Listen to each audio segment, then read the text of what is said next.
The Earth is very flat. What's going on, everybody? It is Brandon from Brandon Show. It's Tuesday, February 9th, 2021. Almost already the middle of February. Coming out the back end of winter, finally. At least that's how I think about it. Not really, but that's how I think about it. I think that little rat that they have look at his shadow, or not look at his shadow, looked at his shadow, or didn't look at his shadow, and they said there was 6 more weeks of winter. I can never remember which one's which, and I can't remember the name of the animal. So I think you guys know what I'm talking about, though. Hope everybody's doing good out there. Let's say hello right now. Give me a thumbs up if you can hear me, and that would be good. I think we've got almost unbelievable Ranty Flat Earth in the house. What's up, man? B-Ball for life. Saw your latest video. It was cute. Bill G, Brandon Cook, Neil the One, Ian Adams, page 42. Brandon Cook, did I already say that? Hey Boo, David Resler, and Cleary, Matrix Media, Enigma, and the Plain Truth, who is on the road, and rumor has it, visiting Brian Leakey.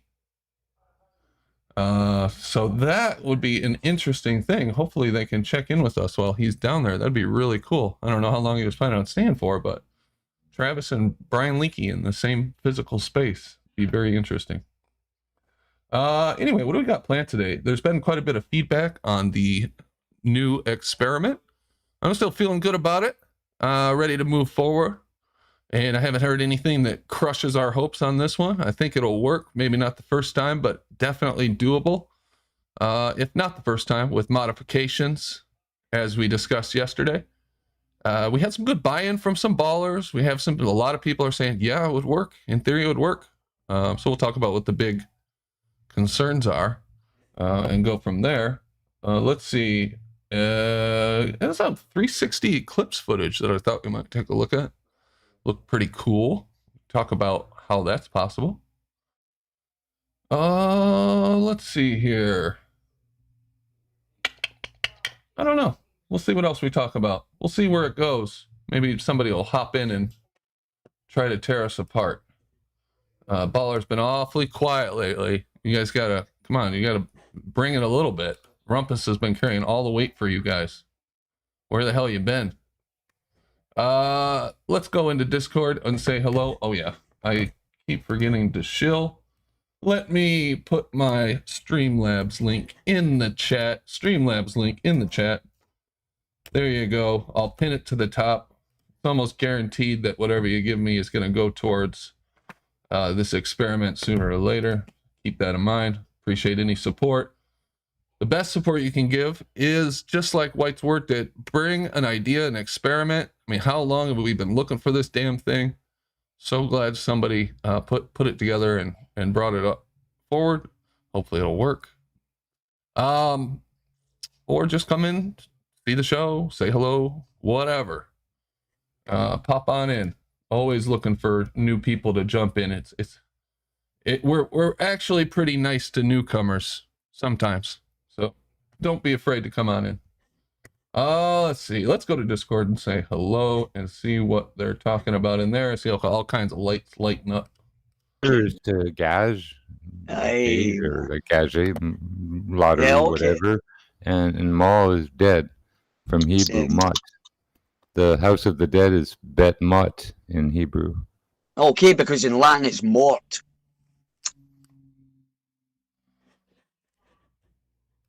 Which is, or morte is death, I think, isn't it? Morte, yeah, it's death. Or muerto. That's quite interesting, isn't it? How they name that? Wow. And Spanish. Oh, well, yeah, exactly. Well, that's what your straw man is. Your straw man's a dead man because you get killed at birth, kind of thing. But that's a long story, man. Look what But we that's how you call, see. and you're French, you know, parlement, speak and lie. Our parliament is called Speak and Lie. Oh yeah, yeah, that's right. Sorry. That's what it means. I'm sorry, I speak Hebrew. Shalom. Shalom. איזה יום יפה? כן. איזה יום יפה, יום נפלא. זה יותר טוב. איפה אתה? אני בתל אביב. זה טוב. טוב פה. אני זה Ottawa, Canada. אתה בקנדה, אוקיי. כן. אה, זה חם בחוץ. בסדר, לא קצת חם, קצת קר. לפעמים חם, לפעמים קר. לא Anyway. מזג אוויר. Anyway, okay. What did you say about Hebrew? I didn't hear it. Bet Mot. The House of the Dead. Bet Mot. בית המתים. בית המתים. Yes. Yeah. What's up, guys? בית. We're live. How's everybody doing?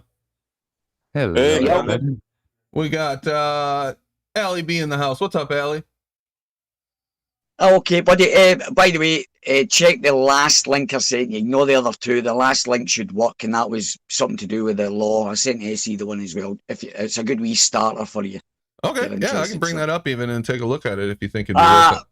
Well, it's up to you, but well, yeah, if you want, but I won't be talking about it. I've just spent the last 3 hours talking about law. Oh, okay. All with right. SE and I'm not bothered, man. You know, if you want to, but as I say, I won't be able to give much. No, that's feedback all on right. it We can because I'm save it putting for time. another day. That's cool. Yeah, but have a read of it. It's really interesting. But yep, cheers, Brandon. I'll check it out. We've got Yep. Mark, Helvetical Bull. What's up, man? I'm good. Good to be here. Good to have you. And Jeremy, who's been battling all day. What's up, Jeremy? How we doing? Good. Good, man. Jimbo. Hello. Hello. And Left Lane, Howard. What's going on? Yeah, parlez-vous français and Feliz Navidad. No. you had to be here. He just said Merry Christmas. I think he said, "Do you speak In French? Merry Spanish. Christmas?" They were- Maybe. No, that all was Spanish speaking- he was speaking. He was speaking Spanish Yeah, the they- second one when he said Feliz Navidad is Merry Christmas. So No. Yeah, they were all speaking foreign language a while ago, and I thought I'd put my 2 cents in. Oh, okay. oh well, yeah, actually, Jimbo, you're a dark horse, matey. Nice one, I like that. Jimbo was speaking Hebrew there earlier on. What? Yeah, the guy nicely done. I thought, yeah, it was nice. Do you speak Hebrew, Ellie?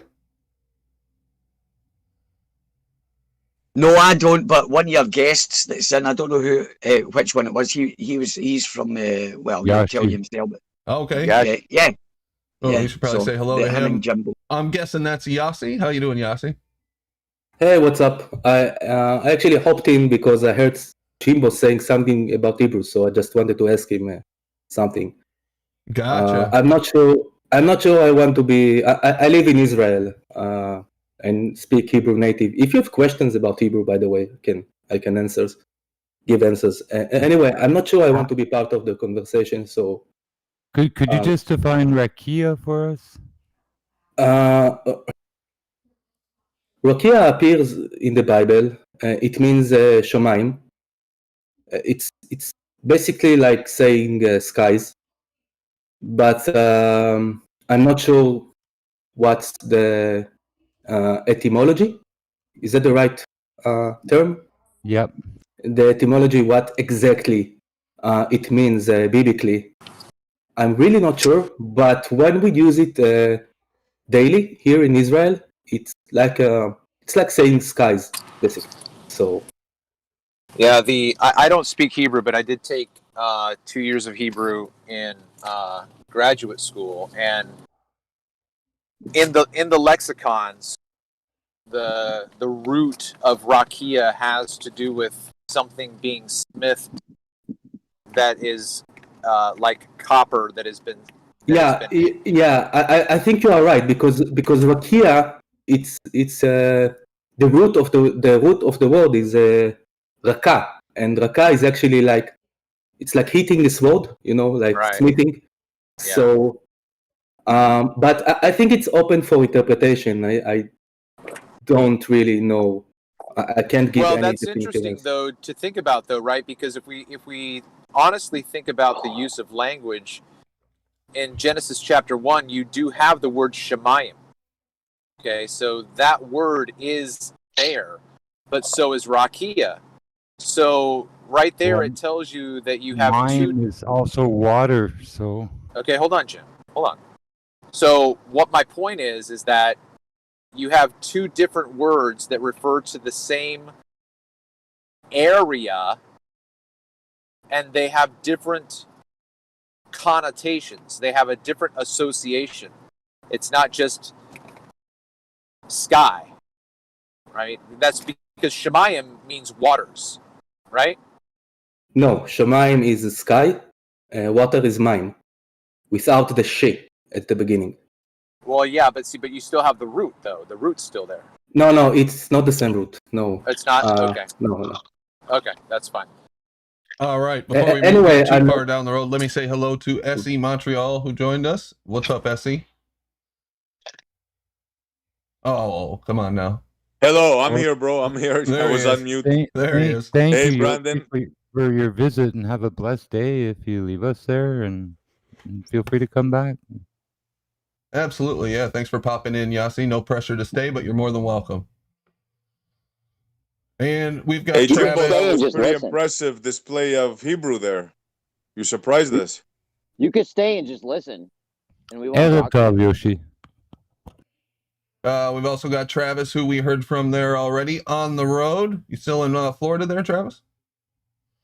No, I was just gonna meet up with Cleary, and I evidently texted him one digit off on my phone number. So he was trying to call my phone, but I gave him the wrong number, and now I can't reach him. So I have no idea what's gonna happen. So I saw him in the chat anyway, earlier. but I did have lunch with Brian Leakey today. How was that, man? It was awesome. It was great. Absolutely fun. Now, can I ask Does you he have this? as we much had- energy in person? Yeah, Does he have as did- much Oh, yeah. energy in person? Oh yeah. But I could hear him. He was a lot more clear. Did he sit down while he ate, or did he pace back and forth in front of the table? Yeah. No, he was sitting down. But Okay. I'll tell you what, though, we had the restaurant all to ourselves. It was just an open shot on the water there in Jacksonville, and yeah, That's awesome, man. You're having good, quite the good trip. time. That's cool. Well, it was quite the trip until Cleary said he was too sleepy to hang out with me. What's up, Cleary? Guy came all the way across the country just for you, and you stood him up. I'm just kidding. Although I did text him the incorrect digit on my number, so that was my bad. Yeah, you did that But on I'm still accident, here. I suppose, right, Travis? That was an I'm accident. still here, Cleary. I'm still here, man. Give me a call. I texted you the right number if you're out there. Give me a call. I'll turn around. There you go. Free beer, bro. Free beer. Can't turn that down. Oh, check this out. Check this out, too. I passed by Nathan Thompson and Whitsett What? right just like 10 minutes ago, okay? So I pulled off on the exit to go into Savannah, and there was a sign for Black Rifle coffee. So I'm like, ooh, that sounds really good. And it actually is. I'm drinking it right now. So I pulled off the road, off the highway to go and get Black Rifle coffee. I'm coming back. I get to the 95 exchange, and I see this massive motorhome. And I look up at the driver, pass by too quick to see who it was, but the Jeep or whatever they were towing it behind it had a "take off your face mask" poster on the door or whatever. So I'm like, dude, that cannot be anybody normal. That has to be a truther. And I'm like, gotta be a flat earther. yeah. So I text Nathan Thompson. I'm like, bro, did you just get on 95 South? He's like, yeah. I said, I just passed you. He said, I thought that was you. You were in the truck. And I said, yeah. He said, I totally looked down and saw you. Anyway, that's my story for the day. Oh, that's quite the coincidence there. Cool story, bro. And you just heard Carlos Pagan. What's up, man? Not much. Oh, Just trying to representing the globe, man. well, don't knock us all over with that enthusiasm there, man. Yeah, exactly. I'm just here to represent the globe. It is a tough For job, sure. I but know. it's okay, man. It's all right. Well, you know, just so not give anybody room to say you guys don't ever show up over here. Here I am. All right. No, you guys do show up. I was just talking shit. Effie Evangelist. What's up, Effie? Hey, Brandon, how are you? Good, man. Good. Travis, I'll tell you now, man, if you're ever driving through Adelaide in South Australia, me and Bansor Bandit, I promise you, we will have lunch with you. Even if you text us the wrong phone number, we won't stand you up, all right? Foster's for beer, mate. No one in Mate, we can Australia do drinks Foster's, by the way. barbecue, beers, whatever you want to do, man. Do you guys actually drink Foster's down there in Australia, or is that No. just... Hell no. Hell no. It is pretty much piss water. I will say that. Yeah, Rufy, if you want to cross the border, man, you can come to lunch with us as well, all right? As if I'm going to fucking go to Adelaide. What a shithole. Yeah, that's what I'd expect you to say. You guys are in basically flyover country equivalent to Australia. Not that I ever go to Perth either, but still. Oh, what are you saying? You're a metropolitan, live in the big city on the coast, or what? What, Rufus? Is that what you're trying to tell us? I'm an East Coast. I'm a coastal elite on the East Coast. Oh, okay. You got a private jet, Rufus? Yeah, the place. Yeah. Do I have a private jet? Rufus lives in the equivalent of Australia's version of Los Angeles or New York. Basically, yeah. Beverly Hills equivalent as well. Wow. Super liberal, money focused, just, yeah. Anyway, but I'm sure he loves it. Sounds awful. I do. Thank you. Hey, anyway, how you doing, Ruhif? What's up, man? Good. Just driving, so I thought I'd tune in. Is my audio okay in the car? Yeah, it's not too bad, actually, for car audio. Cool. All right. Very good. Let's fight. Let's go. So, hey, Ruhif. You get that in a Rolls Royce. Rolls Royce have got good car audio. I'm in a Mercedes GL 500, 4.8 litre twin turbo. Well, now I gotta look this up to see how much this car costs here. Let's look it up. Let's look up Ruhif's car. Plenty. Did he say GL 500? Yeah, it was 150 grand. No, more than that. Yeah, look up the Australian price, Brandon, not the US price. It'll be a lot more here. Yeah, it'll be a rough Australia. Yeah, we got luxury car tax. Brandon, why don't we just ask him? What are we looking it up for? Just ask the guy. He's right here. I think it was 150, 160, thereabouts. Okay. All right. Well, I think probably more than that. I'm seeing 40,000. Right. Okay. Yeah. The car you drive makes your word more credible. Can we get some focus here? Oh, stop, Jimbo. Jeez, man. Fun killer, dude. Ruhif, what have you listened to our new experiment idea, which we talked about yesterday with No, I haven't. Rumpus at length and quite a bit of other people? You have not. Nope. Well, I've been pretty busy last few days. You probably can't look at your screen either right now, can you? Since you're driving. No. Okay. Well, we won't bore you with going over it again. You should take a listen. Anybody who didn't listen, yesterday's show we talked about it in detail. In fact, I probably should put out a video with just the part of us talking about it, because I think we got a winner. Definitely going to move forward. Can you give me a 1 minute version? Can you give me like a 1 minute version? Yeah, let me see if I can try. I haven't exactly put together an elevator pitch, but it involves testing the force of a line drawn across 10 kilometers, pulled on the ends at a height of 1 meter, and the difference between the ball earth and the flat earth would be, if you tried to pull that tight, it would slam into the sagittal, and we would measure that force at 5 points in the center within 3 kilometers of each side of the middle. It should be a downward force when you pull on that. On a flat earth, it should be an upward force. So it doesn't rely on pulling the rope tight. It doesn't rely on having a straight line. Just takes advantage of the geometric differences between the two models, quote unquote, and just trying to measure which way the force goes. On a ball earth, you should never measure an upward force at any of the 5 points, because they are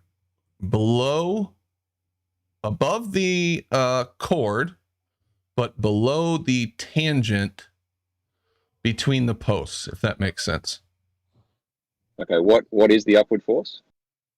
You're pulling the tension, right? You're gonna pull both sides of the line somehow. We're still working out the Yeah, details and the mechanics and the rope and all that crap. Okay. But this was an I'm not idea sure that by will create an one of the upward force. listeners, White's Word. I think it's the first time he ever he's been in the contacted me. chat. What's that? Yeah, I've seen him. He's been in the chat for the last week. I'm not sure that will be able to measure an upward force on that. Well, I'm sure you're not sure about that, but why do you say that? Because I'm not sure. Oh, okay.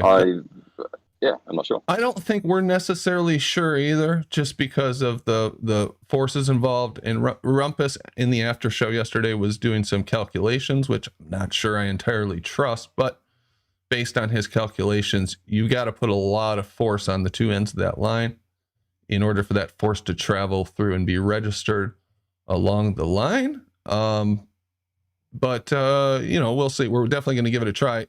White's Word wants to do it at 10 kilometers.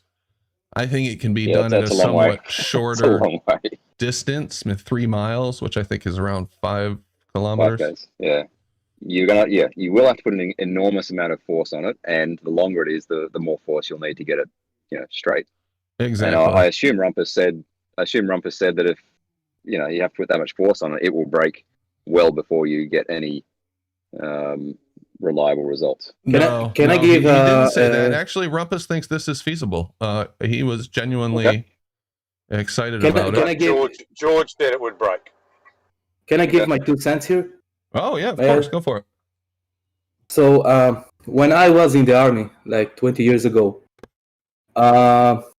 we used to, when I went to operations, part of the thing was to deploy a wire over like distances like 100 meters, sometimes even more. When the operation ended, I had to roll it back, and we did it manually. And when I rolled it back, I remember that it felt like I'm pulling a rock. It felt really hard at the beginning, and as I kept pulling it, rolling it back, it became more easier and easier. Now, obviously, in this case, it has to be with the friction of the wire with the ground. But I'm just saying, like, I'm not trying to make it hard for you. I'm just trying to give a practical example for something I experienced. Oh, no, we're definitely open to hearing anybody's concerns or ideas for improving it, because that is one of the things we talked about too last night with Rumpus, was the friction on the ground will decrease the amount of force that's available to either, force the line up or down to register on the scales or whatever sensors we're using in the middle. Yes. So I just say another thing and that's it. I'm sorry. So for me as a human, if like in a distance of 100 meters, it feels like pulling a rock, then I don't know how it would be over a distance of like 10 kilometers or anything like that. That's it. That's what I wanted to say. I pitched this in Gems today, and there was a couple of people thinking that you would never be able to put enough force on the line to get it go up at any of the points, B through F. I think that's bullshit. No matter how. I gotta say, I don't buy it. Why do they think that is? Just because of the sag, the weight of the line? He's going off the set. Yeah. Why couldn't you use like a winch that you put on a nudge bar on the front of a truck? Like just put a winch, get a truck at either end, and just winch it. Excellent. We're gonna use a winch, but they're saying because of the sag, the guy didn't think I would be able to get it up even at point B. If the winch was at A, he doesn't think you'll even be able to get it up off the ground at B. Yeah. Which I think is preposterous and ridiculous. Just try it over a few hundred meters and see what happens. Right. See what force is involved, yeah. Definitely needs to be done on a smaller scale. I tell you, I would be planning on doing this right now if it wasn't frozen up here. I don't think it's going to be too easy to do in the frozen cold. I'm talking like freaking 10 degrees. But bro, stop being lazy, Brandon. I don't know, man. I just it'll make the line brittle. It'll suck. I think that what you said is right, Brandon. Just scaling it up is the best thing, so you can work out all the kinks and find out whether it's feasible or not. Exactly. Do a proof of concept, even on a really small scale, and then maybe even do like a middle scale, like 1 kilometer. Do like 100 feet just to get the, the way you're going to do it right, and then scale it up to like a kilometer. My suggestion would be to get some water or a water level or something and put some stakes in the ground so you know where level is, and then pull 100 feet, then pull a 100-foot rope and see how tight you actually could get it. Like, what's the sag going to be in the middle? And you mock up the points A through G, and you could see, it is lifting off the ground at point B or something. I don't know. Well, yeah. That's Banter or Evangelist suggested the winches. That was a great idea. Can you hire them for like a day? Oh, you could buy it cheap. Yeah. We've known all right, they're getting no credit for the winches. I already said winches a long time ago. Wait a minute, it's on my thing here. Hold on a minute. We got shared credit on that because it's on my slides. The winches. No, I'm just joking. All credit goes to White's Word. Credit to White's Word. You can buy a cheap I think he's a Poe, by the way. You think he's a Poe? You think? Well, hey, if he's a Poe, a Poe away, dude. Go. That is fantastic. Now, I have never heard of White's Word before he came forward with this idea, so I don't know anything about him. I can't vouch for White's Word, but the idea is absolutely solid, and so far, I don't have any reason to doubt that this guy's straightforward. He did say he's not a flat earther, but he just wants some concrete evidence. So, why do you think he's a Poe, Ruha? He's not a flat earther in the same way that Bev is not a flat earther. Right. That's fine. That's fine. Yeah, some people don't want to be pinned down with that word. I understand that. Myself, fuck it, I'm a flat earther. I don't care. I mean, I can't blame some people for not wanting to be associated with us nutcases. Yeah, they might have a respectable life that they want to keep. and just the words flat earth has this stigma about it where you're instantly ridiculed. So why anyone would want to be attached to that? And also, it's not true. The earth isn't the bit that's flat. Good morning, Ruth. How are you, darling? Yeah, I don't buy into that page. That whole it's not flat. It's got valleys and peaks. I get it. That's not what we're talking about. But that's why they use that to laugh at us. I don't care. No, it's not. Because it's Earth is obviously not flat. It's got mountains and valleys. So ha ha ha, they think the Earth's flat. So yeah, but what would you call us then? The only people that makes an issue out of that is flat earthers. Bev is the first time I think I heard that. Anybody say that Earth's not flat, it's got peaks and valleys, when they were actually a flat earther. Paige, what would you call us? Mostly level earthers? Like, how would you phrase on the it? level. Mostly level. Just on the level. No shape involved. We're on the level. Just on the level. I mean, whenever a Baldwin says the Earth is round, they don't actually mean that either, though. They don't mean the Earth is round. They mean it's a sphere. If they thought it was just round, then there would be nothing wrong with someone saying it looks like a pizza, because that's round too. So, I mean, on both sides, that the words that they're using don't necessarily mean like the first definition that pops up in the dictionary or something. Yeah, I've got to tell you, I'm kind of proud to be a flat earther. I think flat earthers are very open-minded, out-of-the-box thinkers. There's people that I wouldn't associate with in any group of people, including globers. There's a good saying, Brandon. There's a good saying, don't be so open-minded that your brains fall out. This applies to flat earthers. I'll tell you what. When I learned how to brainstorm, when I went through training to brainstorm, not everybody knows how to brainstorm, but I took specific training. There are companies, and the people who are really hardcore into brainstorming, they like the crazier idea, the better. The crazier the idea sounds at first, the better. That's the type of stuff that leads to, quantum leaps in thinking, or something really ingenious, or, some new idea that no one's thought of before. And yeah, it might go crazy places. Sometimes you're talking about people being lizard men, and then you pull it back and you go, oh, actually, they're just, bankers rule the world. You know what I'm saying? Not a great example, but who cares? No, it's a good example. It's great to do that, but when we're actually in the situation where we're trying to explain reality to somebody, you need to be very specific and, you know, say what you mean and mean what you say so that there's no confusion. And people are confused because, you know, they use all these words, change the meanings of words and all this. So I just think when we're talking to others, trying to get them to see what we see, we should be really careful. But when we're talking between ourselves, then yeah, shoot the shit, say whatever. Yeah, I mean, when you're at this show, if you're sitting here listening to this show, chances are you're probably already well aware of what's going on. But I get you. If I was talking to somebody new off the street or one of my relatives that I'd never talked about before, you'd have to get really specific about what you mean about flat Earth. Just like the first time we heard it, we thought flat Earth. Whoa, where's the edge? You know, that kind of crap. That's what I mean. Yeah, I agree with that. Like, not for these guys, not for people like Rue here, for George or Rumpus or whatever. You know, they know what we mean when we say these things. Yeah, exactly. Yeah, I know what you mean when you say on the level. On the level means flat Earth. That's right, because level is horizontal. Yeah, exactly. So let's see. We've got a super chat that came in. Let me bring up the thing. I don't know why I didn't read it. Taking back Eden Effie. I apologize for that. It just quit working one day, so it must be a software thing. But I will read it. Taking back Eden Effie donated $3. What does the leading ancient biblical language expert, Dr. Michael Heiser, state about the Bible's cosmological claims?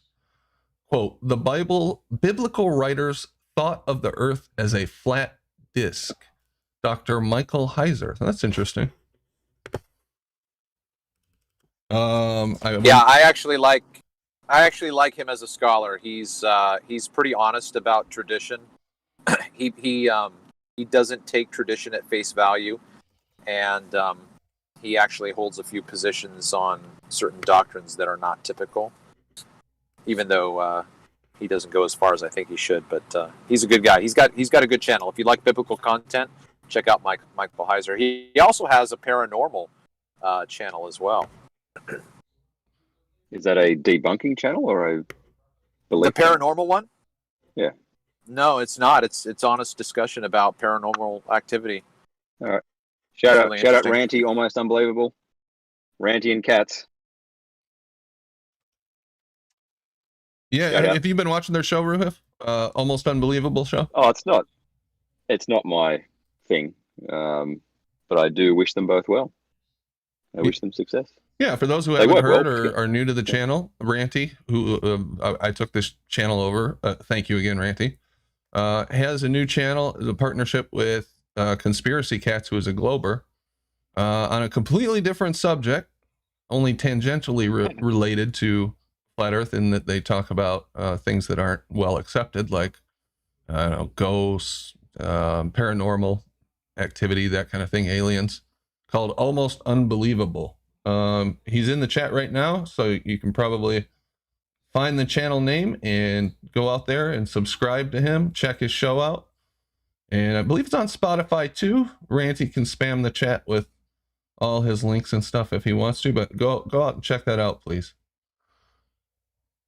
Anyway, does Ranty and Cats ever break out into a flat Earth, globe Earth debate in the middle of their paranormal show? That'd be awkward. I think they're cognitive, or they're trying not to go down that road. But yeah, no doubt. I haven't listened to all the episodes, so I don't know. You made me admit that. Thanks a lot, Jeremy, that I haven't listened to all the episodes. Real fucking nice, Brandon. That gives you the show. His hard work, he's built up. I know it. Well, that's because I'm so engrossed in flat Earth, dude. I mean, hell, you are in Gems. You told me you wake up, listen to flat Earth all day long, listen to flat Earth, and fall asleep, listen to flat Earth, right? Hardcore. I'm on the front lines. And I'm in the trenches. But you are talking, like, arguing with the Globers in Gems. It gotta be hours and hours every day. Gotta be. Oh, I got probably thousands of hours into this. Yeah, at least. Yeah, and if anybody's into that sort of thing, go out and check out Gems. You'll hear Jeremy on there all the time, going back and forth with these guys. You've gotten really good. Like, I can hear how much you've improved at arguing with these guys over the last year. You've gotten really definitely, yeah. I could even tell. Like all I have to do is like I'm really good at spotting the flaws in things, and their arguments are just trash. They got tons of flaws and assumptions and shit. So. Yep, I hear you. I've gotten better. Oh, my bad. Go ahead. No, I was just going to ask you. Speaking of in GEM, so you took the idea over there. You got some feedback. Any other interesting feedback on the experiment that you got? Well, the one guy, Moyak, he was using the sag calculator. And, but I don't know how we got the sag for point B. Like, I don't know how you figure that sag in. You know what I mean? Yeah. Plus, he makes a lot of stuff up off the top of his head. So, I don't know. I think we can do it. But, I mean, I think we were all good. I didn't hear anyone say anything crazy about why it wouldn't, they were a little confused. The thing's hard to get your head around at first glance, because I was even having issues with it. We talked for 9 hours on Tuesday, and at the end of the day, I was still unsure. But it seems like we're good with this. There's no reason for it to go up. I got a backup idea, man. I'll run by y'all in a minute. Yeah, let me say one thing before we move on to that. I agree, and I'm looking for a next step. So hopefully White's Word, I'll stay in contact with him, can keep us updated on what his progress is. But regardless of what he does, I'm going to start planning to do it over here too, because this thing will have to be repeated in different ways, in my mind at least, both east to west and north to south, and in different locations, including, south of the equator, north of the equator, wherever. It just needs to be repeated as any good scientific experiment does. Why does north, south, east, west matter? Are you checking for Coriolis or? No, you know what is in my head? Here's what's in my head, because people have said, I've heard people say the Earth could be a cylinder, or the Earth could be, it could be like a upturned bowl on the edge, because that's how what's his name described it. So I'm just curious if it's the that's same. That's what my wife thinks too, man. She thinks it's upturned on the edges, and I mean, there's a fair argument with that. But that's just a little bit too big of a jump for me at the moment. One step at a time. I think we got to flatten it out before we curve it upward. Personally. Well, I don't think it's curved but if you upward do it personally, and it's lower on the priority. But I think if you're going to do it, why not do it both ways? Why do it the same? I'm just saying, be cognizant of it. Yeah, I agree with her in the fact that it's got to be to an extent concave, the ocean basins and all that, and that's 75% of the Earth, just to hold the water to begin with. And you got cliffs on the edges. I don't know. Throwing that out there. Yeah, but the water in the middle, as long as you're going off a level. I agree we should do it north, south, east, west, in different locations with different people, different lines and shit. But I mean, as long as we're going off a level, what water lays, I mean, I think we're good. Yeah. Well, can I throw this out there real quick, Brendan? Yeah, go ahead, Brian. Okay, this might be tedious. It may take a little more manpower, but as far as money, it wouldn't be that expensive. Kind of simple. I guess we probably all thought of it one time or another, man, but I want to voice it out there. Okay, so let's say if we just get something cheap, I mean, we could use, let's go an extent of, we start with a stretch of 10 miles, calm body of water or a salt flat or such, and I'm throwing this out there so we can maybe add to it, that's kind of what we're doing with all these ideas. We throw something out there, then we add to it and kind of see if it's feasible. So my point is to start with like a 10-mile stretch, okay? And even if we had to use like half-inch PVC or something, glue it together, just because it's semi-rigid, as far as stretching out 10 miles, you can't stretch it any further than 10 miles, okay? So and it ain't that expensive. It's only a couple dollars for a 20-foot stick, so it'd only be a couple $100 a mile. Anyway, so. If it's rigid, so you can't stretch it any further than it is. The half-inch piece, it can bend though, right? It can bend. So we take a 10-mile stretch of whatever, but for right now, half-inch PVC, glue it together, cap it off on the ends where it floats on the water, okay? And so if the Earth is curved, then we have underneath the water or water level, we have the sagittal marked, So we should be able to pull it down in the middle and just gradually pull it down on the ends. And it should if it's curved, it should get longer when we pull it down, because we're basically taking and going from a curve to the straightest point between two lines. It should become, we don't have to go 10 miles if we wanted more people to keep it more exact at each point along the 10 miles. But, we could probably do that with about 4 or 5 miles in a group of people to hold it down. Or, it doesn't have to be PVC, but it necessarily has to stretch out a little further. So I haven't done the math yet. It's not really that complicated. Or we could do it reverse of that, and we can pull a 10-mile water level in a bunch of spots, or just a body of water, and start off with it straight, with a straight line. So in other words, in the middle of the hump of water, and then it would be straight, and then we could lift it to the surface, or the top of the or the middle of the water level, the middle of the stretch at water level. You see what I'm saying? Or we could do it above. Hold on, Brian. I'm a little confused. So you got the 10-mile PVC, right? You got it capped off so that it floats on the water. Now, what are you doing with it at that point? Okay, we have it in a straight line, basically. Yep. We've all agreed there's no trouble pulling a straight line right to left. The trouble is the up and down part. Okay, so if you picture 10 miles, it doesn't have to be PVC, but, string, cable, PVC fishing line. I said PVC because I think it's rigid and it would become apparent faster. Okay, so you would agree that over 10 miles, the shortest distance between 2 points would be a straight line, right? Absolutely, yeah. Okay, so if the shortest distance between 2 points is a straight line, if we set it up in a straight line to match flat under the water, you see what I'm saying? We could use water levels, but to describe it, we'll say under the water. So in other words, it would be over 10 miles, it'd be about, 20, 30, 40 foot, whatever, under the water in the middle.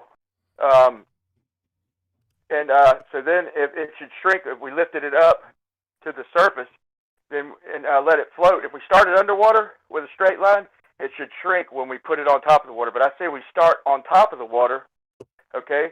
And if that's curving, okay, when we pull it down... Oh, this is good.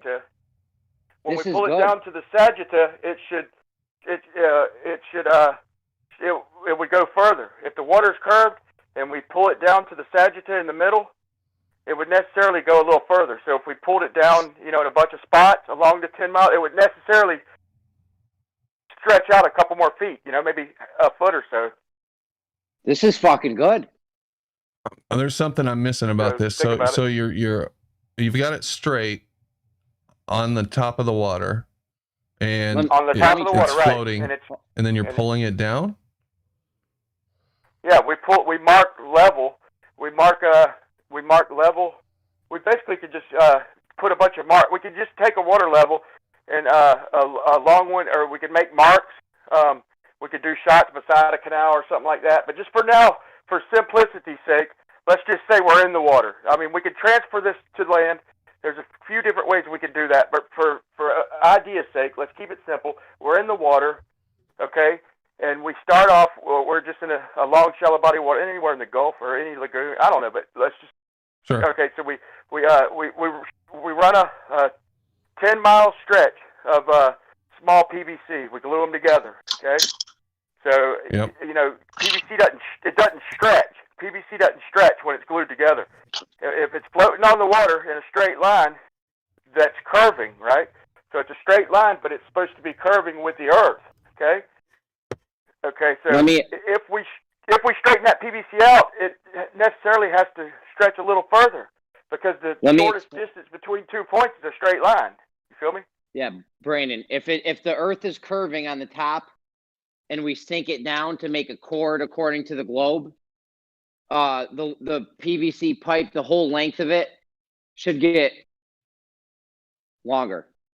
But how would you know that it's straight if you sunk it down?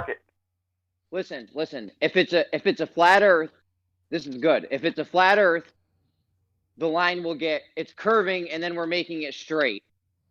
No, sorry. If it's a flat Earth and we got the thing on top of the water, it's flat, and then we sink it to a globe cord. The total length of the pipe would get shorter because we're curving it on a flat Earth. The reverse would happen if it was a globe. This is good, Brian. I don't think it's that much of a difference. What's the difference in length? It's not that much of a difference, man, but there's no neutral result. It would either get shorter or longer if we start on top of the water. As long as you have a material, as long as you're using a material that doesn't stretch. That's why he used the PVC, because it's, it's not going to stretch like that. Like a line, like a fishing line or paracord stretches. That's fucking good. I don't know what the difference is. Probably only a few feet, but that's a measurable difference, and that's... Well, it's much less than a few feet. Go watch one of my videos. It's a few inches, but it's still measurable. It's not going to be still measurable. It's not going to be a few inches. So essentially, if the Earth was flat on the top of the water and then pushed down to the bottom, that's the second part, right? No, you make the cord, the globe cord, Brandon. You make a cord according to the globe math, and if it's flat, if the Earth is flat, you got it on top of the water, so it's flat. Yeah. Then you push it down to make a globe cord. That's curved on a flat Earth, so the length of the pipe would get shorter. Okay, I see. But also, we can get the pipe. Go ahead. The reverse would happen on the globe. On the globe, it's curving on the top. So when you push it down to make the globe cord, it would get longer. The opposite. There's no neutral result, although it's not that much. But here's the thing: it's only about 150. It's only about $150 a mile, maybe 120 a mile. If we can get some second-hand 20-foot sticks of PVC, there, for 20 footers, we can get them for probably a couple dollars. What's the difference in length? Wait, we only need 50 of them for a mile. So if we get them for $2, then that's only $100 a mile. So we could go further if what? Leaky. It's not much, man. It's only a couple inches, but it's a few inches, but it's measurable. Like you said, it's measurable. Only and a couple there's no inches. That's it. Well, probably about, just round 10 in my head, probably about half a foot. Over 10 miles, that's it? That's a guess, man. But it doesn't have to be but 1 inch, bro. Can somebody run this math real quick? Because this is really good, but a couple inches is a close call. Well, think about it. Okay, so if the radius has... Yeah, let George do it. Better George, math, what's the difference? Oh, man. To me, it would be, maybe a foot, maybe? I don't know. So you're going to join pieces of PVC conduit together in the water? We'll bolt them right together. No, I'm just saying for simplicity of explanation, I'm just putting it in the water so we don't argue, so we don't get off track like that. So we don't start debating something else. Let's just keep it on task right now. Don't worry about the logistics of it. What would be the difference in 10 miles? If you were to make a globe cord compared to the curvature on top of the globe, what's the difference there? It'd probably be a few feet, man. Think about it. If it's pulling down 60 foot, but then it's over a stretch. I'm on my phone right here, standing out of the range. Somebody run that math real quick. Somebody draw a cord in a calculator real quick and figure out what 10 miles is. You saying that PVC it has is rigid to where you can't pull it to stretch it, but you can bend it and flex it, huh?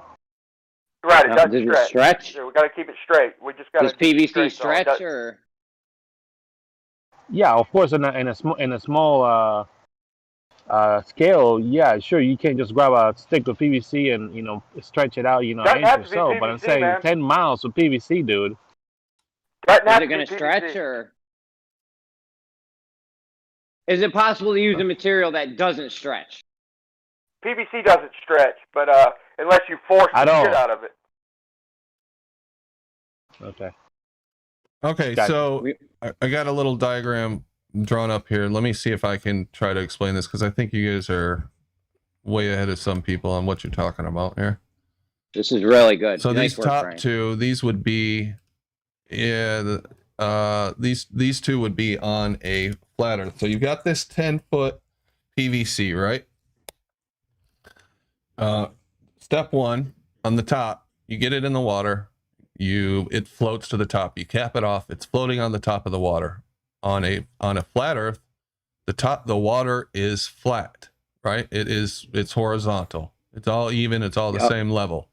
Now, on a globe, according to how big the sagittal is, you would push this center down into the water. So if it was over 3 miles, you'd push it down 18 inches. This is 10 miles, so I don't know off the top of my head what the sagittal is. It's 66 divided by 3, I think. 15. We'll just say 16 feet. I think that might be right. So 16 feet. You'd push the center down 16 feet. That'd be 23. That'd be 23 feet.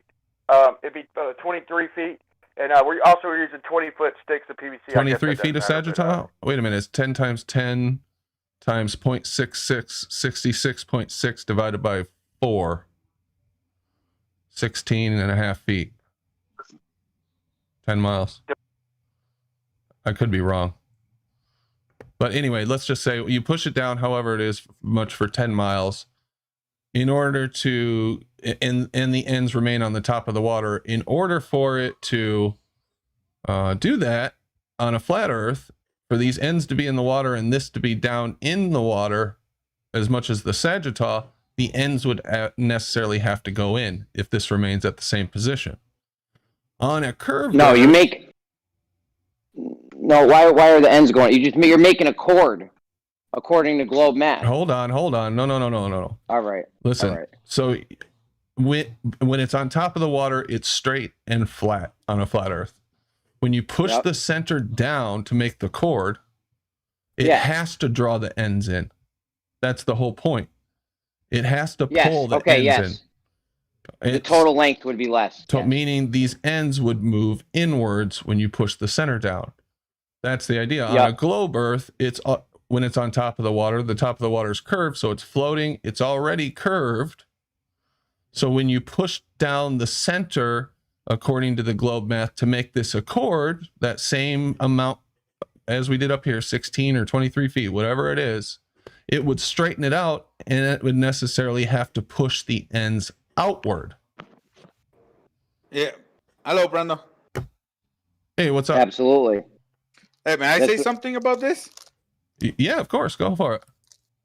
It's really simple. The way I see it, like if you push it in the center, in the middle, if it's flat, that pipe is gonna lose length, right? Because it's already flattened, and you're pushing it down, so it's gonna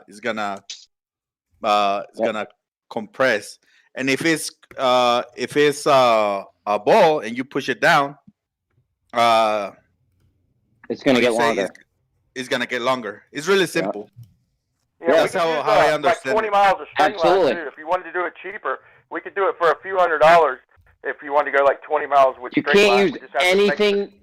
You can't use anything that stretches. Yeah, that'd give room for argument. I agree. Even if we had the same amount of pressure right there.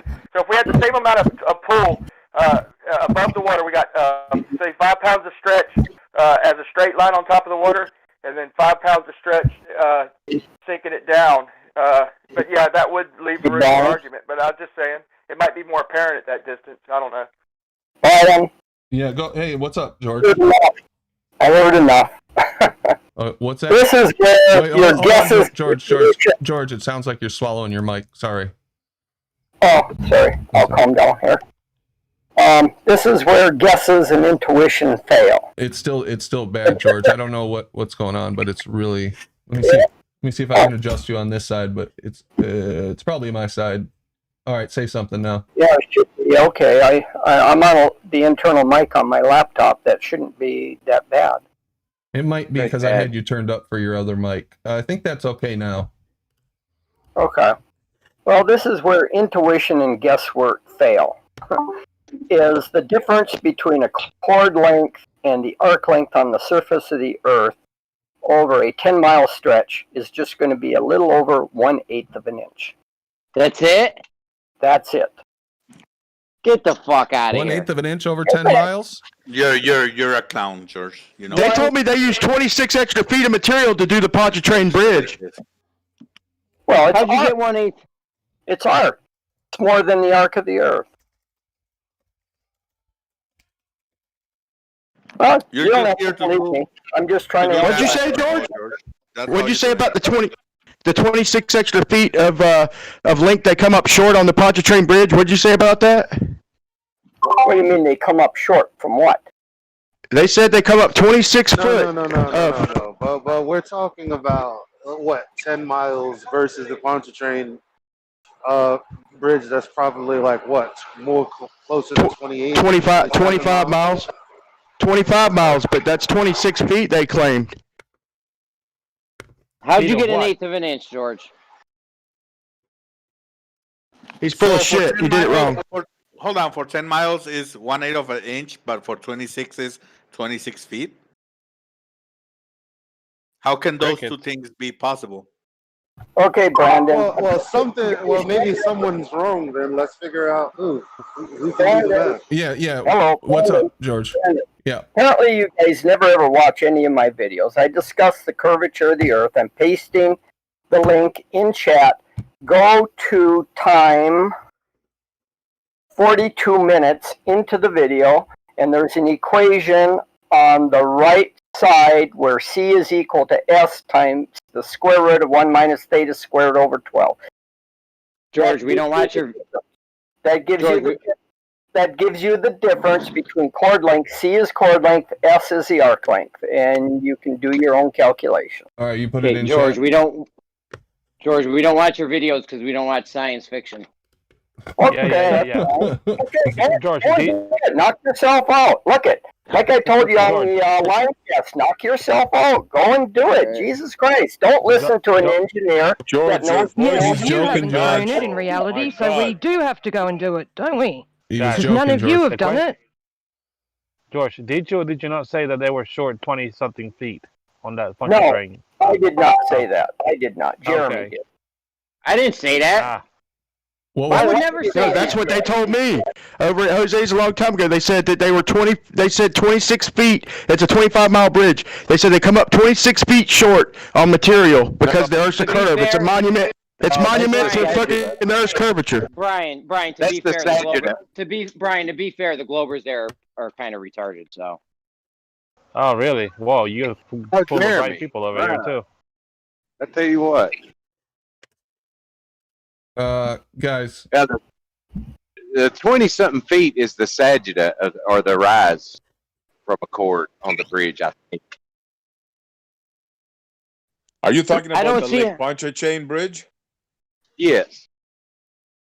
Didn't soundly say it's more like 20-something meters, 28.46 meters?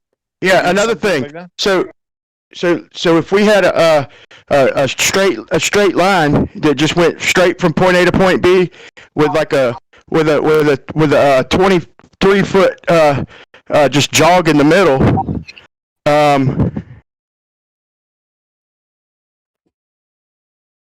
Did we lose you? What?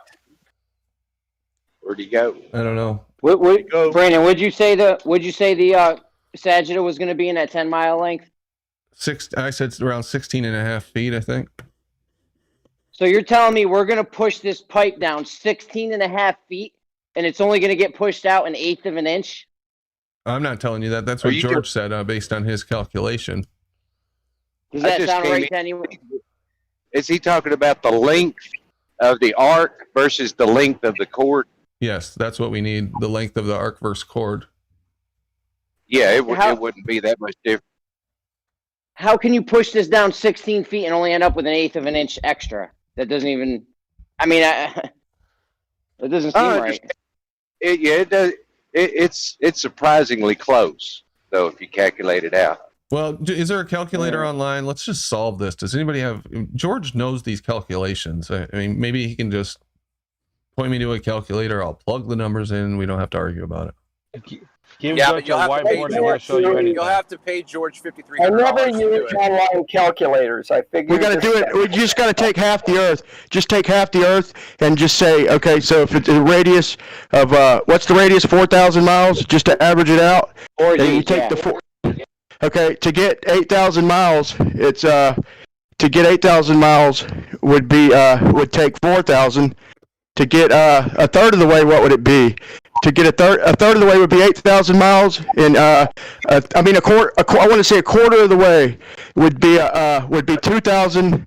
So just invert it basically. If it takes 2,000 miles to get 4,000 miles, and it takes 4,000 miles to get 8, well, you wouldn't double it. Yeah, you'd have to scale it. I need a minute for that one. Let me go figure it out. All right, sounds good.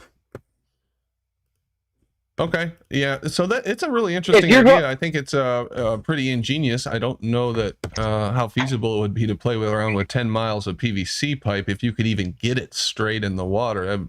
It'd be tough, but if you could do it, I mean, yeah, in theory, you could do this right on land. There's no need to even do this in water. You can dig the cord like we were talking about before. You do this right on land. Yeah.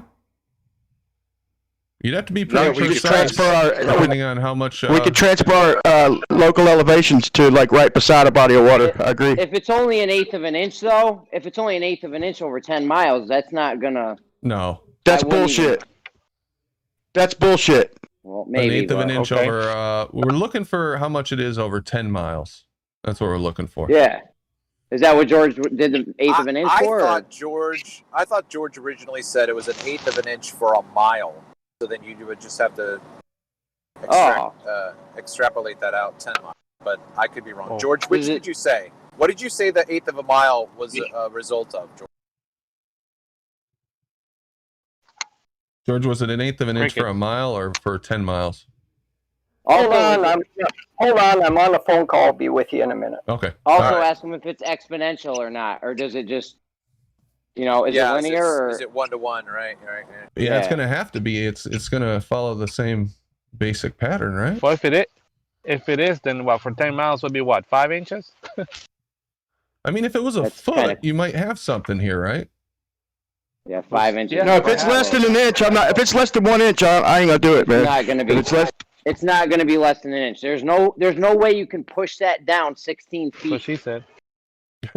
There's no way you can push that down 16 feet and have it only be less than an inch. That's crazy. Yeah, no, that wouldn't work. I knew that was wrong right off the rip. Like, that doesn't even sound right. But you got to think of how long this thing is, too, Jeremy. Yeah. I was just going to say that, bro. Think of the logistics of 10 miles of pipe. I mean, come on, guys. Come on. I know, 10 kilometers. We're talking 10 kilometers of line versus 10 miles of PVC pipe floating in water. No, this is something you would do on land. You would not do this in water at all. Brian just said that for ease of simplicity, so we didn't get lost in the weeds. This is something you would do on land. Right? What about the what? Nothing. I'm 12. I'm going on mute. Yeah, this is something you would do on land because you don't want your pipe to sink or anything. Very ingenious idea, though. Brian, you came up with this all on your own? Yeah, that was fucking good. Why are you surprised, Jeremy? Why are you acting surprised? No, I'm just saying. I mean, Brian thinks out of the box. I love Brian. Yeah, he does. He's a shit. Well, he's right about the shortest point to shortest length from 2 points is a straight line. My only concern is that if those pipes are not completely straight, then when you push down, there may be enough slack there may not be movement on both ends to give you a That's why we're gonna do this. Whatever. Listen, yeah, we're gonna make it level to the curve. We make it level to the curve. We bolt them all together. Then we replace we can just move it. We can dig the cord, move it over to the cord, put the bolts back in, and we'll see what's up. If it got longer or shorter. No? Can we use chain? Can we use a chain? I'm not worried about a straight line left to right. That's we could use a chain. Tight, I think. We could use string line too, man. Ground, though. It's going to be on the ground. It's not like we're trying to pull the chain tight to get rid of up-down sag. We're just worried about the left-right. Line is true. You could just pull the chain out. Yeah, I think you're right. You could even a cord would work. You could pull it out on the ground. The ground would have to be perfectly level, though. You don't We want could go a anything lot that further. We stretches. could go a lot further with it with a cheap ass cord. It'd be cheap to do. We could go any amount of miles. We just need a few people, man. It's easy to straight left and right is not a challenge at all. It'd be a challenge to not get it straight with a cord. Right. Now, White's no, you word can't is use saying anything I'd prefer just roll some line out. I agree with that. I definitely still like White's words. We're all over that White's word. Yeah, we're not going to get taken off that unless we come up with something. I don't think this is worth abandoning the other one for, but we can keep talking about it for sure. This is if White's world didn't come to us before Brian came up with this, we'd be doing this thing. We would, yeah. This is fucking good right here. This would be our, as long as you don't, our you new can't, flavor. Yeah. You can't use a cord that stretches. That's all. As long as your item doesn't stretch, you're good. Hey, Brandon. Yeah. I'm back. All right.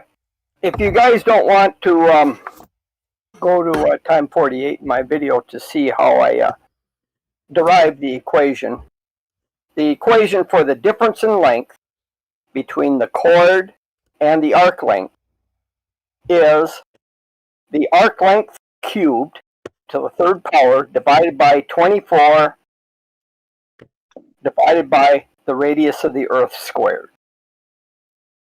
Jesus so Christ.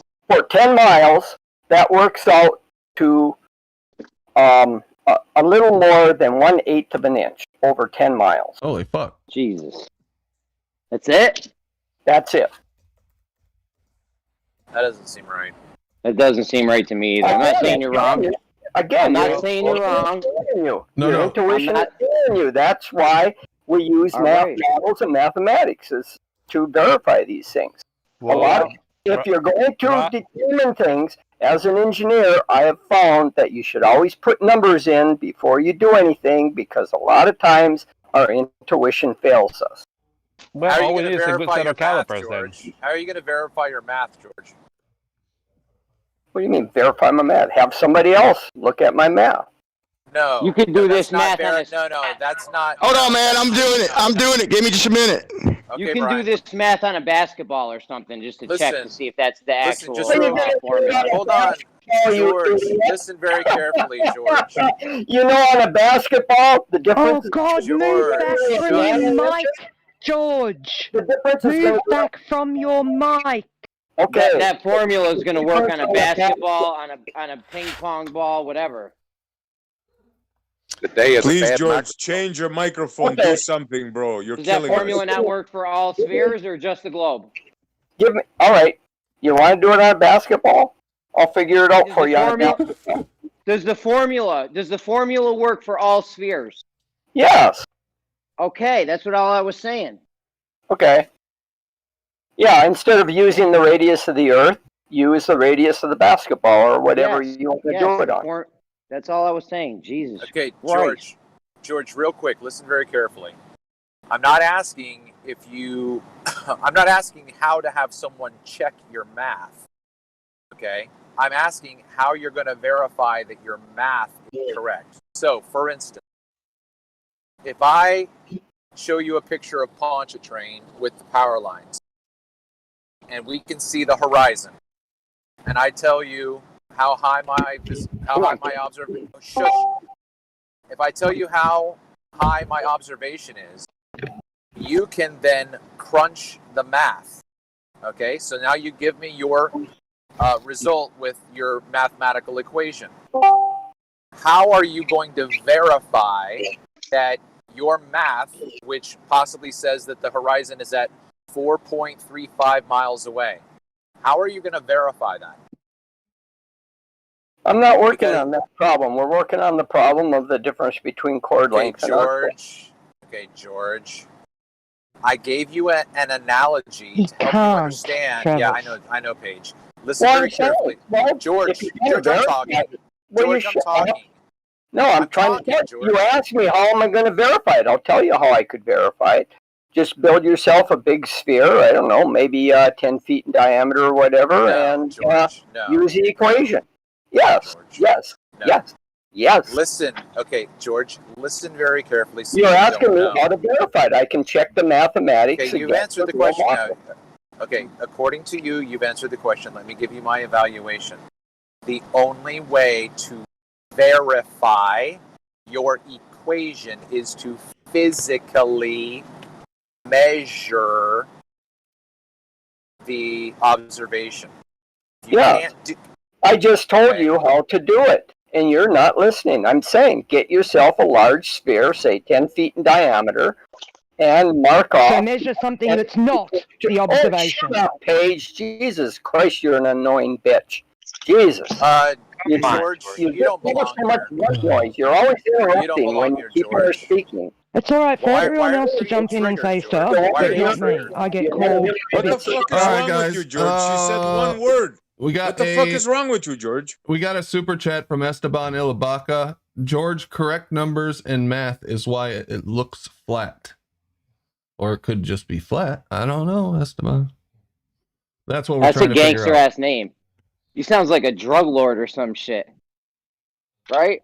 It does sound like, but I think maybe any name like that, any South American name sounds like drug lords to us because Esteban Ilabaca. Does sound like it's a pretty cool name. Fuck.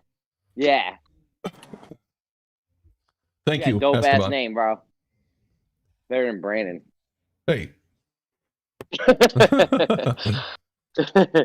Or Jeremy. Sounds stupid. So anyway, so 1/8 of an inch over 10 miles. Now this is what's interesting because we know for the Earth it's 62 something versus the radius is what, 3959? It's like it's 2,400 miles for 1/4 of the Earth, but that increases exponentially as you go. Just it does seem small, but if George says it's 1/8 of an inch. Listen, the circumference of the Earth is 24,000, and the radius. Find yourself a medicine ball. George, Jeremy was talking. The radius of the Earth is 3955, which is 3959. We'll round it off to 4. So that means if you were to draw a chord through Earth, you're looking at 8,000 miles. However, the circumference is 24,000, so that's 12,000 miles, opposed to the 8. Right?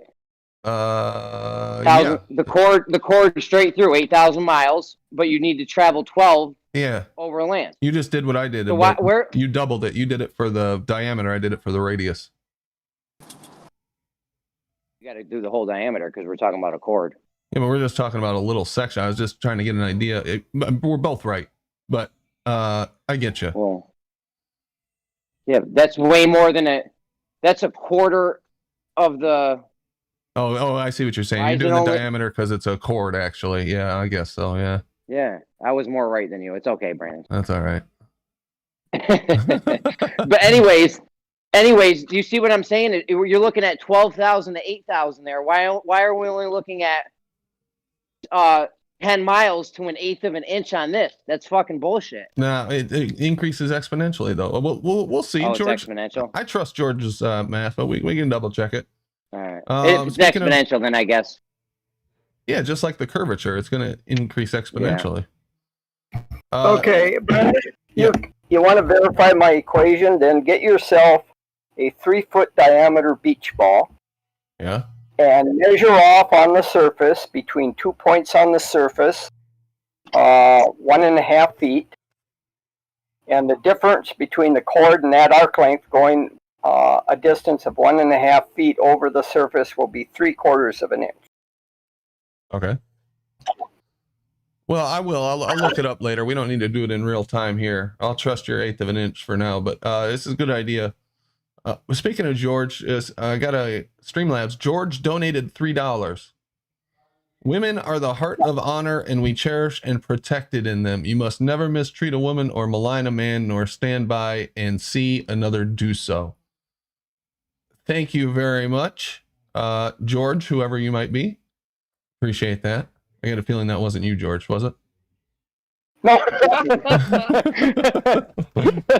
No chance in that. Ask Paige. Anyway, he's a fundamentalist. He's a fundamentalist Thank you to George. material. I'm assuming he did that because of what the other George said. Yeah. Almost unbelievable. Shout out, Ranty says an eighth of an inch Sorry, to Brandon. George is like 8 inches. Thanks, Essie. So that's, you can ponder Shots on that. fired. Yep. Shots fired. Really cool idea, Brian. So we'll let him do his measurement, whatever he's doing to try to verify it. But you have to use the Earth in the calculation in order to get the right answer. I think. I don't know that you can do a beach ball and get anything useful from that. It that we just can shows you compare that to it. the beach ball shows you that the formula works. Okay. Oh man, Ranty, he super chatted £2 to say the same thing I just read for free. Oh man, if you had just waited 30 seconds. Almost unbelievable. An eighth of an inch to George is like 8 inches. Thank you, Ranty. Thank you very much. So sorry to steal your thunder. Good one, I want you to go out and do the test. Knock yourselves out. I don't care. You don't have to believe an engineer and the engineering calculation. I really wish you'd get up off your asses off the calculator. We are George, just fucking with you, man. Every day. We're just fucking with you, man. We're just joking around. You're good, George. You're good. Yeah, we appreciate your help. I do, at least. Yeah, big time. I do too. I appreciate I don't George's think help. you do. I do, George. We still not watching your YouTube because we don't watch science fiction now, but I know it seems inconceivable, but the thing is, you have to remember that the curve of the Earth is ever so gradual. We're talking about curve of the what? Curve of the what? Oh God. we know. George, you're so busy knocking our ideas. George, why don't you use your brain power? Why don't you come up with an idea? I miss hearing. I've thought about it, and I just don't see any physical way. I got 1.15 feet, man. to do it. I got 1.15 feet. Let me double Oh check. my God. I miss hearing So Travis on. you don't have any proof already of your curve. You've just said there's no way to measure it. Not physically, not doing a physical comparison. You can do it. But you expect us all to just believe? He just busted him. He just busted himself. I do believe No, I in did not curvature. say that. I You do. have to have We can test it by making a curve sideways. We can test it by doing a straight line and pulling it over 23 feet in the center and just draw out the curve sideways. We can test it. And if it doesn't match that, it's not a globe. But George, didn't you say that you did it in your lake? Now you're saying it can be done?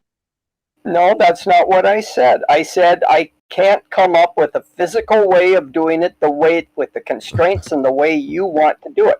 I can measure the curve. Jesse Kozlowski can measure the curve, but not in the manner that you want to do. I'm with you, George. Optically is the way. No, you can calculate the curve. You've never You can measure it. I've measured it. No, with you can't. Currently doing it with. That's calculating it. We got another That's super chat calculating it. from Logan's Run. George, Jackson flew around the moon. No stars. No stars. Yeah, there's a problem with that no stars thing that I wasn't very convinced of by last night's Let's see, discussion. Montreal and a number of you always twist one's words. I never said that measuring the curve can't be done. I'm just saying it can't be done in the manner that you want to do it. We all get our words twisted around here, George. Yeah, physically. Mr. Gadget. So that we can actually have proof. Mr. Gadget, Right, did you us physically or $2? practically, If you can but- read this, the Earth is a globe. Thank you, Mr. Gadget, and thank you, Logan's Run. Almost unbelievable, Ranty. If you can read this, the Earth is flat. So the last one to super chat wins. That's how this is going to work. We read it. You're welcome, Brandon. Thank you. All right. So good stuff, George. What was the calculation that you came up with, Brian? You said 1.5 feet. What was that for? How long? And Leaky? That's 1.15 feet. That's saying that but that was judging 50,000 feet for the 10 miles. It's a little bit. I should have did it with like 51,500. You know, but that's pretty close. But it's a little over a foot. But I'm double checking that, man. Yeah, double check that. So that's a big difference than what George got. Almost unbelievable. $2. Sam Hine, bring back Sam. Where has Sam gone? yeah, where's Sam? Guys, What is the thing you are calculating? I wasn't listening. We're trying to Thank make you, Ranty. we're trying to make a, you know, we're going to put something on the top of the surface of water. So we're going to make something totally level. Then we're going to make a chord according to globe math. And that'll tell us if we put the thing on the water up to the chord and it gets longer or shorter, that'll tell us definitively if it's No, a globe or not. I got it. I got it. I'm asking what's the No, it's 11.5 feet. what's the eighth of an inch stand for? What's Brian calculating? They're trying to figure the difference between the chord and the curve of Earth over 10 miles. Assuming that given that the chord is flat. Using a chord according to globe math. No, Yossi, what they're trying to do, what they don't believe what I gave them is if you take a globe or a sphere and you measure the arc length between 2 points on the surface, measure that curve, that arc length, and then compare it to the straight line distance or the chord between those 2 points. What will be the length difference between going over the surface in an arc versus the straight line chord distance? And I told them, at which point? At which point? At the edge? At which point? What do you mean? What point? Any point on the surface. The surface. Any point. Yes, but if one thing is curved and the other one is flat, then you have varying. No. Okay. Yossi. Yes. Imagine this. Take a circle. 2 points on the circumference of the circle. Measure the arc length going along the circumference of the circle. Then compare it to the chord distance. Okay. I get it. Yeah. Okay. Yeah. I told them what the difference would be on the Earth when you measure over the surface by 10 miles, and they find it incredulous, unbelievable. But would you guys mind if I calculate it at least mathematically to verify your Sure. results? Go ahead.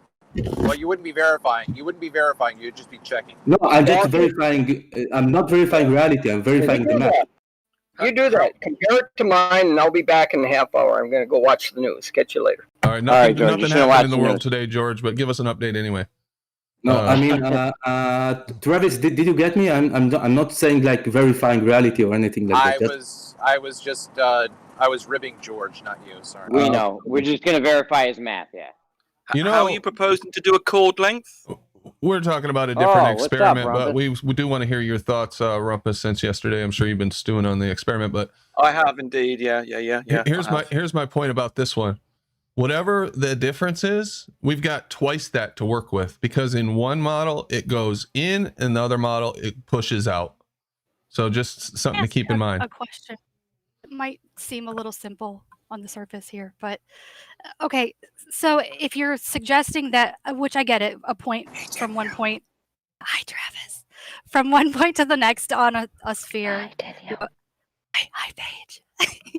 would need to be longer, of course, on a curve than a straight line. But realistically, on the ground where your feet are, if it was a perfectly known flat stretch of road 10 miles long, or level, same altitude, whatever, wouldn't you still be going just 10 miles? How are you measuring that 10 miles yourself? Then you're going to have 10 miles of chord.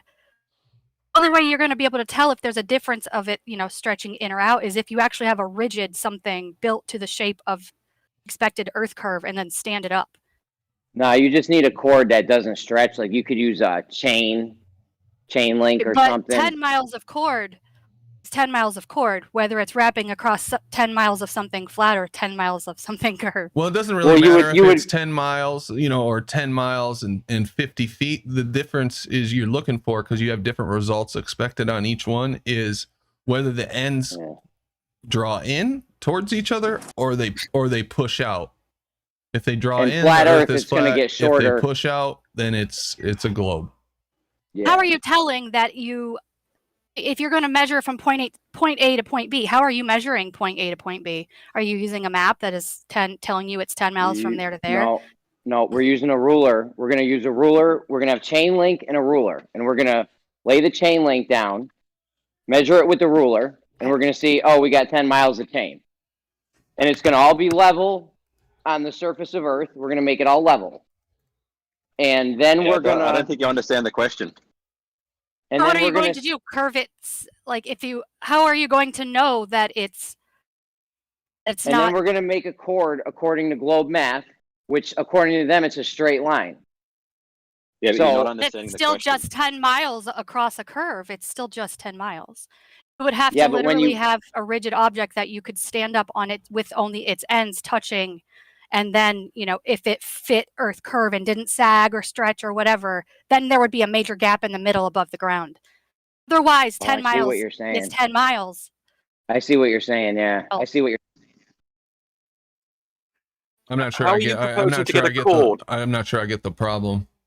I'm not, Is it just I measuring the agree. distance that you It's think is going just to be the gonna be- difficult part, or? Not the distance. Yeah, if you have 10 miles of chain, you're still going to have 10 miles of chain no matter which way Yeah, you you're put going to it. have 10 miles of chain, whether it stretches 10 miles flat or it's 10 miles over a curve. I mean, it's still 10 miles of chain. The only way Yeah, you're going to that be was a able to good point. tell if it needs to be longer chain is if for you to have some way to measure point A to point B being different than point A to point B, but You could can drop only plumb lines. Hold on, you could drop a plumb line when it's you know, when it's at a level to the top of Earth. You could drop a plumb line at each spot, and then put it in the chord and start at one of the plumb lines. I think still though you're still That's why the difference is gonna be when you push it in the middle, though. Yeah, the plumb lines would tell you. That's what's plumb gonna lines. make the difference. If plumb lines it's would- if it's flat, you saying it's that gonna you're going to- compress. If it's it has to be done in water, right? Because in your model in a globe. What do you mean no? But doesn't you're have to be still done. assuming you would Hold still, for on. that to be effective, you would still have to start with something the shape of an expected Earth curve Oh. to have to Well, push that's it down. water, right? No, Hold Water on. does that, right? Make it, in your model. Stop. Everyone stop. We first of all, let me solve the problem with measuring it. You can measure it by dropping two.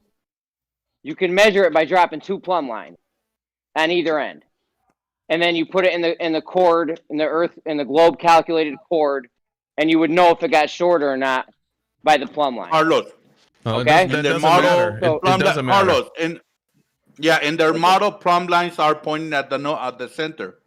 It doesn't matter. It doesn't It's matter. irrelevant. All that matters is you measure it before you drop the middle, and you measure it after.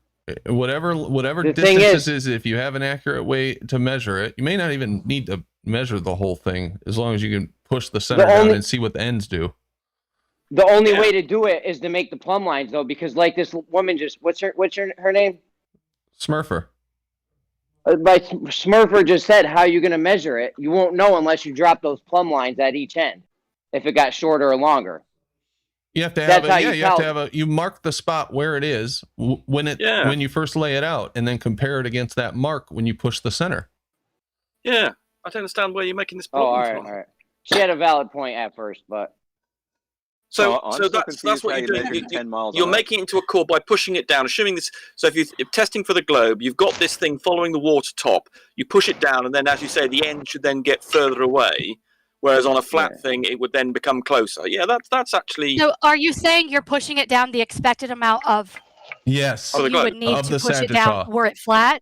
No, According to you're a pushing globe it chord. down the exact amount of the sagittas. So if it is a flat Earth, you would be making that pipe curved the amount of the sagitta. It would actually fit a globe Earth, but it would draw the ends in. You would have to be. And that's what I would say. You would have to be starting with a curved pipe to match. If it was a curved Earth. But if you're getting in a car, and driving 10 miles, you're driving 10 miles according to the odometer. You're going to measure a length of cord, chain, whatever, according to the same type of measuring. Yeah, just as That's long as why you you can drop mark those- where it is you're and you getting know you're tangled up on going that. from point A to B, it doesn't matter if it's 10 miles on a globe or 10 miles on flat, because you're expecting a difference on depending on the shape of the Earth when you do your experiment. The experiment starts when you push in the center.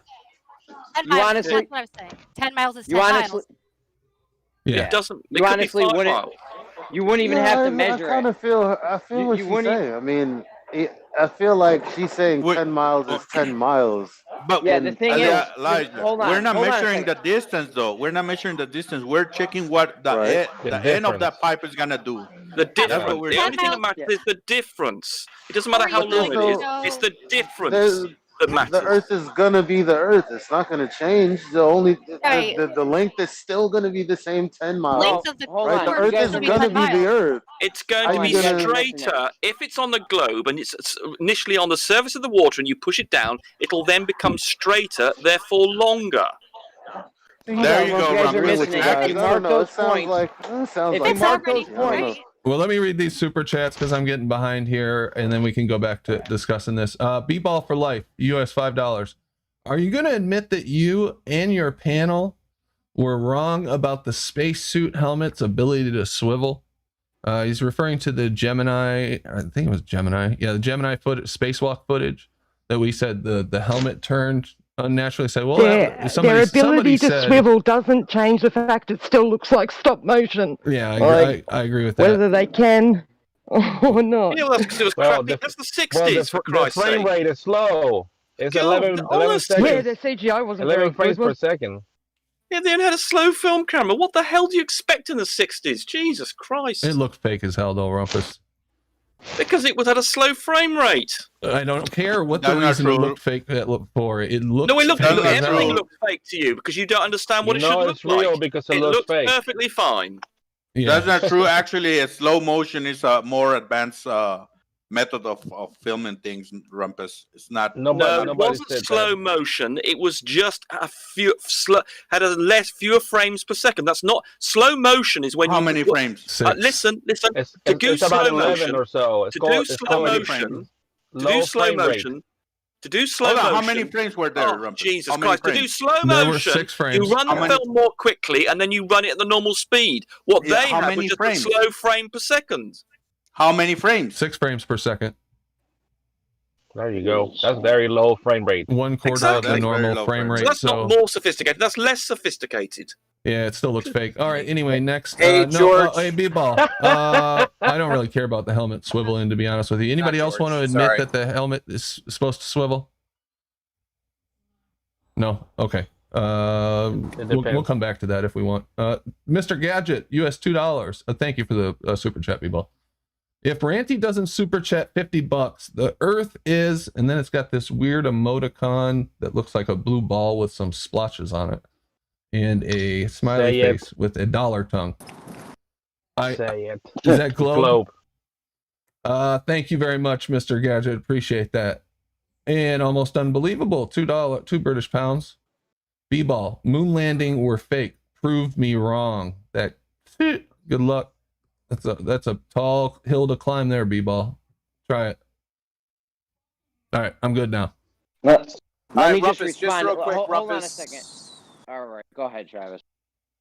I was looking for that documentation that I asked you for yesterday. I didn't see it. Are you going to be able to provide the documentation where they took 2 different measurements from one point to the other for the refraction?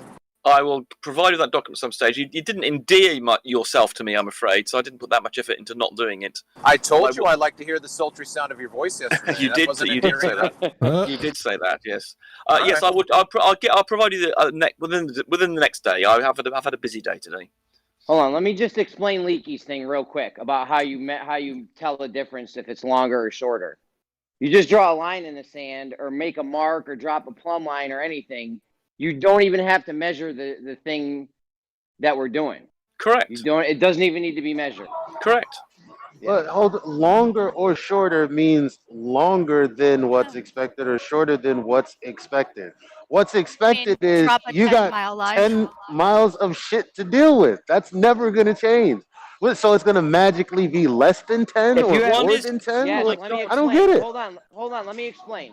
If you have a 10-mile thing and it's going from point A to point B in a straight line, which would be flat on flat Earth, it'd be going in a straight It's line, not right? going, but you're tricking your mind. It's going 10 miles, bro. You have a 10-mile length of. Hold on. You have a 10-mile length of cord going 10 miles. Yes. Now let me explain. It's going in a We're straight doing it line. relative to each other, dude. Come on, Relative. We're Sorry, on flat relative. Earth. We're on flat Earth. It's So going you in a tell straight so line. so it's Hold 10 on a miles second. different Bro. on a curved Bro. earth. You're going to let him all I want to know. explain. Why don't you let him explain? Shut up, Rumpus. No, We got a you 10 shut up. mile- You're a moron. We got a 10-mile thing. We're on flat Earth. We're on flat Earth. It's going from point A to point B in a straight line because it's flat. Then when we curve it, from point A to point B has to shorten if we make a globe chord, because that would be a curve on flat Earth. So now this 10-mile thing is curving, so it wouldn't be as long. You got it? Shall I draw a diagram for him? It's like, here, Yes, let me yes, try to let's sum it up start real drawing quick. stuff. Let's say you took a piece of rope, just like a 10-foot piece of rope in your house, and you laid it out straight, and you measured how long it was. It's going to be 10 feet long. But if you push the center so the rope's not straight anymore, and then measured it, Put it's it over going the top to of be, a fish tank. the ends are going to draw And in. push It's it going to down. be shorter. It's going to be like 9 Yep. feet and 10 inches maybe. You're going to lose however much, depending on how hard you push in the center. So the longest a straight line is the shortest line that it can be from point A to point B. If you break that and make it not a straight line, it has to get shorter. That's what this is based on. Well, the points The points distance have to between draw the closer points. together. The distance Yeah. between the points has to get shorter. Yeah, this Elijah Yeah. guy's competing for If the you were most doing stupid it- flat earther. He's doing quite All well. right, He's on to win here. Rumpus. All right, Settle down, Rumpus. Rumpus. No need. Elijah, The does thing that is, you make don't- you sense to wouldn't- you? Because there might be Oh. other people out there who are having the same That's what difficulty I or was trying to Smurfer. ask. Are you trying to are you pushing it down in the center, the amount that you would expect there to be curvature for? Yes. Yes. We're Match gonna make that. a So, but chord. you guys wouldn't shut up and let me ask the question earlier. You were told the Sorry. And answer you about just called 4 me the times. stupidest fucking flat earther. What the We're fuck? wild You couldn't even shut up for 5 You were seconds for me told to ask 4 my times question. by different people, and you still didn't understand. Hey, sometimes You you just can't talk get your straight head wrapped over around it. something and you got your head somewhere else, and it just takes a couple times. It happens to all of us, Rumpus. I know that I'm you just trying understand to explain everything the first time you hear it, but what the fuck? How much does Rumpus say? I don't understand. Oh, I don't understand what you're saying. Oh, I That's don't. because I you're don't saying something understand stupid. that. That's because you're stupid. What are you You're doing, stupid Rumpus? things. You're giving Rumpus, everyone come else a on. hard time for doing something that you do yourself. It took You're me such a 12 hypocrite. hours. No, It took me you say 12 hours stupid to get things which white- are stupid, and Is therefore I this can't guy understand think them. that anyone takes And him I say seriously sensible sitting here things that calling can be people understood stupid? by anybody No, with a he reason doesn't. like That's you. why I I laugh hope he at him. doesn't. That's I quite hope simple. not. If you say Okay, do stupid we all- things, you'd be called stupid. All right, let's Hold on, change do the we all- subject, aggressively. guys. We can No. decide who's stupid later, but Rumpus, I did want to Yep. hear your thoughts since Right. you said you've been stewing on the I have. White's I've words got a diagram. experiment. Yeah, so let us I've got a have it. diagram. I Does it must have a admit, when I point came G in, I on it? imagine I don't know if George has primed you on this, because I mentioned it to him that there was going to be what the issues, and he then said, yeah, actually, he agreed. He said that was the thing that he was thinking at the same time when he mentioned that he thought it was impossible. Does your so diagram have a point G on it? I'll see what I can do for you. No, don't even put it on the screen. Sorry, It doesn't have too a point late. G. Too late. Oh, you're sharing? So right. So here's the diagram I was actually showing last night. Actually, at 1 o'clock, 2 o'clock in the morning. Yes, I should have. I meant to detail this a bit more. The problem is, this length here. I was flicking. I did actually say the thing that was the problem last night, and then I sort of convinced myself it wasn't a problem, but it is a problem. The problem is that I mean, let's do a simpler one. Let's just imagine you had a rope. Let's just you were holding a rope. We had let's have something else here. You've got whoops, and you had. Let's get rid of these bloody arrowheads. Right. So. Oh and then God, why does it always have to be so painful? Well, I know, because your brain isn't capable of absorbing things. I know it's difficult. You have to just. No, you've given nothing to absorb yet.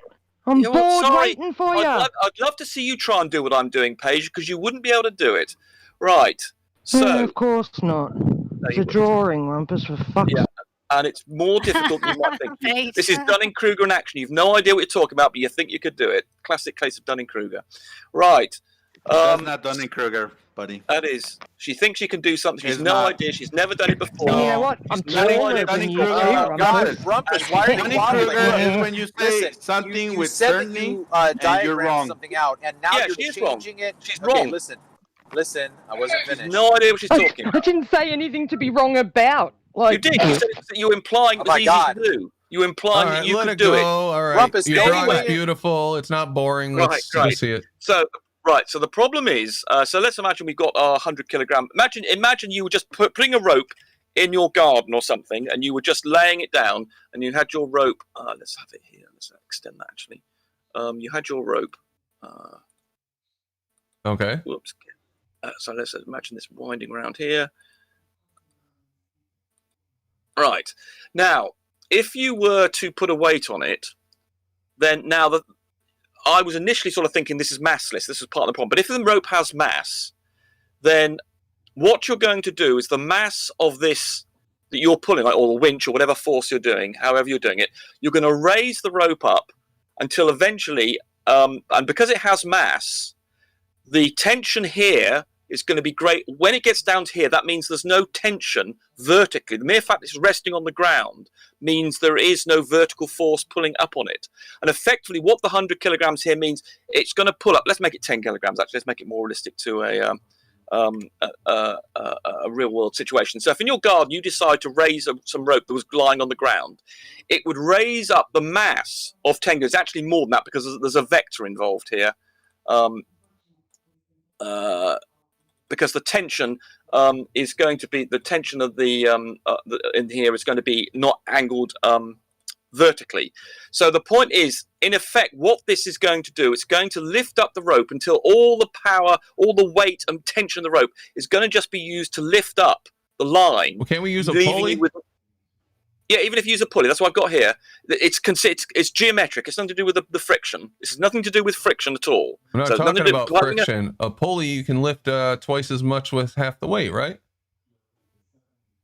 Well, a pulley is if you can do if you have you're talking about a pulley block, which is when you have two of them, Yeah. and then you wind it round like that. Yeah. Yeah. Well, okay. Well, let's just. Well, Okay, that's not go going to ahead. help I you. didn't mean to derail you. But Go ahead. that's not going to help you, unfortunately. But yeah, it seems like a nice idea. The problem is that what will happen is the rope. If the rope touches the ground, then that means you've used up all the vertical tension in pulling that rope. Immediately it touches the ground, that means there's no more vertical force being exerted. So you can do this yourself. If you go and get a rope and then you decide to pull on a heavyish rope, if you've got in the garden, whatever, just lie it down and make it so it's not underneath the thing you're pulling. You do this, and you will find that the only tension on this rope is pulling it horizontally. There's no vertical thing left because you've used the vertical force. There is still some tension horizontally, so all that will happen is this rope will pull along the ground. And if you were to measure the force, so if you were to put some scales underneath here, you would find that would be nothing more than the weight of the rope that's there. And by you pulling some weight on here, all it's going to do is going to lift up a bit more of the rope and raise a bit more of the rope, and you will not change some scales that are measuring the force here. So unfortunately, the whole thing is completely knackered, I'm afraid. No, it's not. By this problem. I don't think so. It is. Hold on. It's not. It's not. Everybody disregard what he just said, that negativity that he just spewed out of his mouth right there. Hold on. Let me respond to it, Brandon. Brandon, hold on, Rumpus. Oh. You only have a scale in the middle. We have points B, C, D, E, and F. Yeah, Did you account for it doesn't those? matter where you put them, provided if it touches the ground, then that means there is no more vertical force, and that's the thing you're trying to measure on this diagram here. You're trying to measure a vertical force here, and then once it touches the ground, as in this point here, because there's the sag. So here, this is not quite to scale, obviously, but there's an example of what it might do.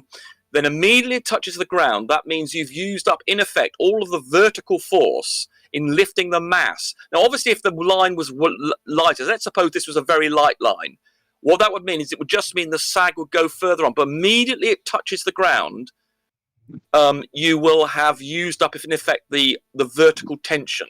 And if you then, but what you could do, potentially, of course, is if it wasn't touching the ground at any point between the pulley and the thing, it would still come in an incredibly vertical angle, and you'd have to put an incredible vertical weight here, or winch, however you're going to do it, to get any vertical force whatsoever. Because you can imagine if it's lying near horizontal on the ground, to register any sort of force on this thing going down, it's going to have quite a bit of tension left after it's run along, even if it's been raised up. So the only chance you would have is if you were able to lift by putting, because obviously you can't raise this up above the 1.9 meters, because this was for 10 kilometers, wasn't it? Or whatever, the 5 kilometers. There's another glaring problem that y'all are failing to address. There's a fix for it. Right, I've nearly finished. So if you have 10 kilometers here, you've got 5 kilometers, you either have to put an incredible tension on this to lift it off the ground over 5 kilometers, that's 10 kilometers in total. Let's put it 2 times 5, I'll put that in. 2 times 5. So unfortunately, immediately it touches the ground or the water or anything else, then you will lose the vertical component, and therefore, just like putting a rope in your garden. This is all theoretical. This shit he's saying right now. Yeah, but unfortunately, it reflects reality, like all these things I do. So anyway, that's it. If you don't understand what I've said, I mean, I could explain it again, but if you're willfully going to reject it, then obviously you can go ahead with it, but it will fail. It will totally fail, I'm afraid. Go ahead, Jeremy. No, I don't have nothing to say. Oh, someone was trying to cost me. Was it Brian? Sorry, Brian was trying to stop you. I was going to say, are we doing this? Are we going to do this test? Are we going to dig? Are we going to do the 3-mile trench and then fill it in, like fill it up with water, and then stake off the top of the water, and then fill in dirt to the level of the top of the stakes, or what are we going to do to make sure the ground is level? That's why I'm saying it seems more feasible over water. But if we can, I mean, that'd be clear. Probably there's a fix. Like I said, we dig a long trench and put stakes at the top of the water, and then fill it back in. I mean, fill in the dirt to the top of the stakes over a stretch of 3 miles. In water. It'd be a little bit of work, but is that the main? So if we alleviate the weight of the rope, Rumpus, if the rope, let's say that the rope was massless, as you said. Yeah, like your balloon idea, which actually your balloon idea would fix this to some degree. Yeah. And so if we made the rope massless, this problem would not be an impediment. Yes. Correct. Okay. All right. So you could do your balloons. This is good. I understand your concern. I have a hard time visualizing. Well, okay, if you don't believe me, go into your own garden and do what I've done here. I tried to do this from a practical point of view. You go into your garden, just put a rope to the side, and then you see what vertical weight change there is at some distance when it's after it's touched the ground, and you will find there'll be no difference at all. So you can do a little test assuming a globe, in your own garden. Sorry? Ain't that assuming a globe, though? No, not at all. No, this is if it is flat, you have the same problem. I mean, is anybody else buying this? Does anybody else see this as this big of a problem? It touches the ground, so what? Because at that point, that's telling you that the tension is no longer sufficient. There's no vertical tension left. By touching the ground, that means that all the tension's been used up and there's no vertical tension left. If there was still vertical tension left at the point of where it's touching the ground, then it would lift it up above the ground. Not on a globe, it wouldn't. It can't lift it off the ground on a globe. No, but wherever it touches, wherever it sags down onto here, wherever it touches, it means that the vertical component has been used up. There is nothing left of the vertical component of it. Then it means it's just lying on the ground and only having horizontal component, which will be exactly the same for both horizontal. Rumpus. But not even on the flat Earth. It won't. If you stretch them both ends, it won't go up as much as you're saying. On a flat Earth, it could go up maybe 10 millimeters. On a globe, that's all we need. On a flat Earth, it won't go up. What are you saying? That's all we need. Once it touches the ground, that means there's no more vertical tension left. I get that. That's the weight of the rope. I get that. But you're saying if you extend them, if you pull them, it's gonna go up a little bit. On a globe Earth, probably yes, but on a flat Earth, it won't go up as it won't go up so much that it will destroy the test itself. No, on the globe, it will never go up. What? It never goes up on the globe. Never go. The flat Earth. Earth is imagine you put more tension on this. Let me just try drawing, and perhaps it will help if I get it. It'll stretch out until eventually it'll go a little up and it'll snap. But it won't do it as much as you're saying. No, I'm not worrying about the stretching. Let's imagine we increase in this diagram here. Let's imagine I made that much tighter. What would happen? So I've drawn a slightly new curve here. It would then do this. And then it would do that instead. So let me get rid of that bloody arrowhead. So then instead it would do that. Rumpus, our scales are measuring past the point of the cord. So it has no option but to go down on the globe. Well, the so point I don't is, even know what the fuck you're doing. There is no vertical. In other words, there's no vertical force anymore. Once it gets down to the ground, then there is no more vertical force being You're exerted. telling me I can't pull a rope tighter over a basketball to make there be more fucking vertical force to go down on it if I pull the rope tighter? And on the other That's side, fucking stupid. You hear what you're saying? yes, and try listening to me, you moron. So once you've put it over, so if you're saying let's put it over a basketball or something here, but once again it touches the ground on the other side, if you let it roll over a basketball, once it touches the ground on the other side, that means you've used up the vertical tension. So there's no vertical tension left, and then it's just going to simply be a function of it laying on the ground, which is I not. told you they was going to pull that bullshit. Didn't I tell you in the after show? They're going to act like the way the gravity's pointed from each direction is pointed higher. They're going to say that the Well, I don't think he's gravity talking is. about gravity. I think he's talking about the weight of the actual rope, and he's right. He's actually right. It's gonna touch if it's a couple of miles, regardless of how much you pull it, it's gonna touch the floor. Unless it's a That's too flat long. Earth. Unless it's a flat Earth, and then it might go up a little bit on the edge.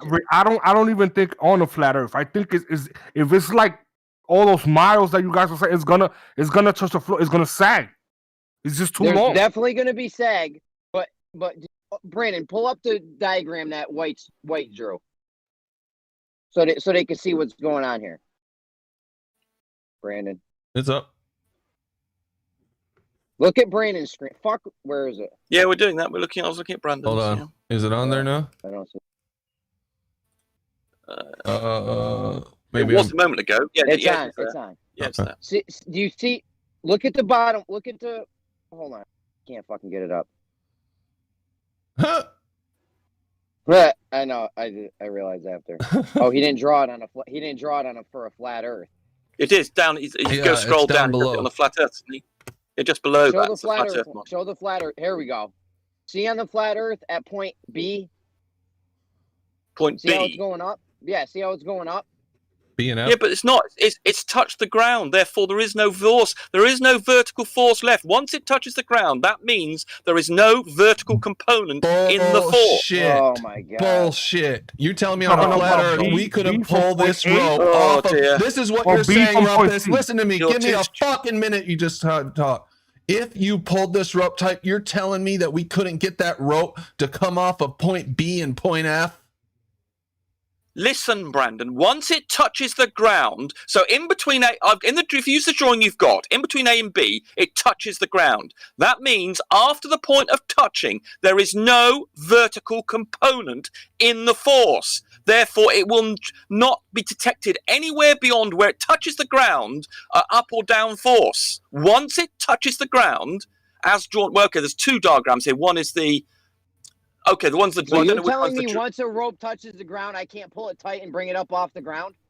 Well, no, This then is the point retard of touching will go further along, but any time it touches the ground, that means you've used up all the vertical tension. Yes, that's all we have to do is get it to come up at point F and point B, Rumpus. If it can touch the needs to ground be all up at once point at D. Well, okay, wherever you're going to measure it, okay. So if you can get it to be above the ground at point B, then you will have an upward component. But I think to do that at that angle, to raise it off the ground, the tension will be so great it would snap. Well, maybe. That's So you something we're need- going to so have to it- mess you around are- with. you can Not maybe, that's exactly what's going to happen. But we If you have can- a if you can fallback get it- plan to make the Hold on, B. rope Hold on. Can I just finish? zero Brandon, please let me mass. finish. If you can do what you wanted, which is to raise it above the ground, if you can achieve that fact, then yes, that does mean to say there would be a vertical component. But unfortunately, because this is near horizontal, the tension required to do that is so great it would snap. But if you could do what you just said, if you could make it lift up off the ground, then yes, you could measure it. But unfortunately, to do that is practically impossible. Well, hold on. Not Rumpus, if practically we- impossible. We'll just offset the weight of the line with helium balloons. Yeah, now that would do. Yeah, great. Now, if you can do that, then yes, I think I'd have to think about that again. I haven't think again, but I think that would certainly get you some. Yeah, that would do. If you could get that to work, then it would. If we have a 500-pound test line and the whole line weighs 20 pounds, you're telling me we couldn't pull it? The weight of the line is nothing. The tensile strength can handle it. Have you seen the lines that NASA Shill found that it's about what, half an inch in the stuff he was talking about that had the sort of 1,000-kilogram tension? It was about half an inch in. I don't know how much it weighs, but the point is your angles here are so tiny. The angle you've got here to scale. I mean, you need to look at what you're almost making it horizontal in effect. Yeah. Rumpus, the way to look at this, and why last night I told everyone that it couldn't be done, because I could immediately see the problem, is in order to get the line up off the ground, you have to overcome the sag of the line. So you're back to the same issue as overcoming the sag of the line and trying to have a small sag, which goes as the length squared. Yeah. So anyhow, regardless of what you're saying, this theoretical shit that you're talking right now, which I understand your reasoning, it's but not theoretical shit. It's real world issues. You're just ignorant of reality and engineering issues. It is theoretical because you're not showing me. No, it is theoretical. No, it's what engineers do. They come up with that's how they build buildings and airplanes and bridges. No, they do they build lines over 10 kilometers a lot and try to pull them tight? Do they do that a lot, Rumpus? But they don't try and get the effect that you're looking for. Well, let's just say we're going to do it regardless of what you say, but I think that'll be something that we have to look at. I thought it would be immoral of me to see that was not going to work and then have some guy spending $5,000 on it and then not get a result. But immoral. Appreciate the feedback. I think that the best course of action. You are a rude, immoral bitch. I'm not. Oh my gosh, you guys! What's with you guys tonight? Attacking Paige. So I think the next. Why don't you watch you guys want to get a private room? Why don't you watch him out? I don't want to stop him from doing it at all. I would very much like this to work, but it won't work. And I just want to let him ahead of time that it's going to fail. Then how about you shut up? I appreciate your opinion. Brandon, this is where Rumpus and I part ways. Okay. Rumpus has yes, I do not. I want you guys to go out and do this. I want you to care what you think, George. I want you to go out and do this and find the issues for yourself. Yeah, I think we need to do like a 1 kilometer span proof of concept just to see what'll happen. And definitely keep your feedback in mind here. This is definitely something Whitesword should consider and think about if he hasn't already. Before he goes out and spends $5,000 online. He called me a moron, but he called her a B. Wow. I did mean to post to Whiteword this stuff, but I haven't had time. You have. But she called me. I mean, she called me lots of names. So yeah, they're classy men, aren't they? I don't call them names. I don't swear at them, but they do it to me every time. From someone, even if they're a woman, if they start being abusive all the time and accusing other people of being immoral. When was I abusive? Well, you were saying I'm basically implying I was immoral. If you're going to do that, I'm afraid I'm going to have to. You lie all the time, yeah. You lie. We've got actual proof of you lie. Brandon. Yeah. Hey, guys, it's really not that fun just to listen to you guys call each other names. Go ahead, Data. Let me say this. Call each other names, Brandon. Excuse me, but the only person getting called names here is me. Oh, okay. I understand. You were just defending yourself. Okay. When Data is finished, I'd like to ask you something, Brandon. Well, all right. Let me read these super chats. Then Data will go to you. Okay. Apologize for that. Almost unbelievable. The globe is a load of bollocks. Thank you very much, sir. Two British pounds. Appreciate that. And then let's see. There was one more. Oh, a couple more. Gordzilla 37. Thank you, Gordzilla. $5. I'll find the edge, but only if Rumpus walks in front of me. Deal, Rumpus? All right. Okay. You do it. You go and find the edge, and I'll turn up there. Absolutely, Godzilla. All right. You go and find the edge, and we will. George and I will turn up. Excellent. Dan Moore, sounds like it's a date. I would ride my car in front of you, so I go over the edge with my car. US 499. Ask Rumpus if the scale showing added weight depressing will prove his point mute.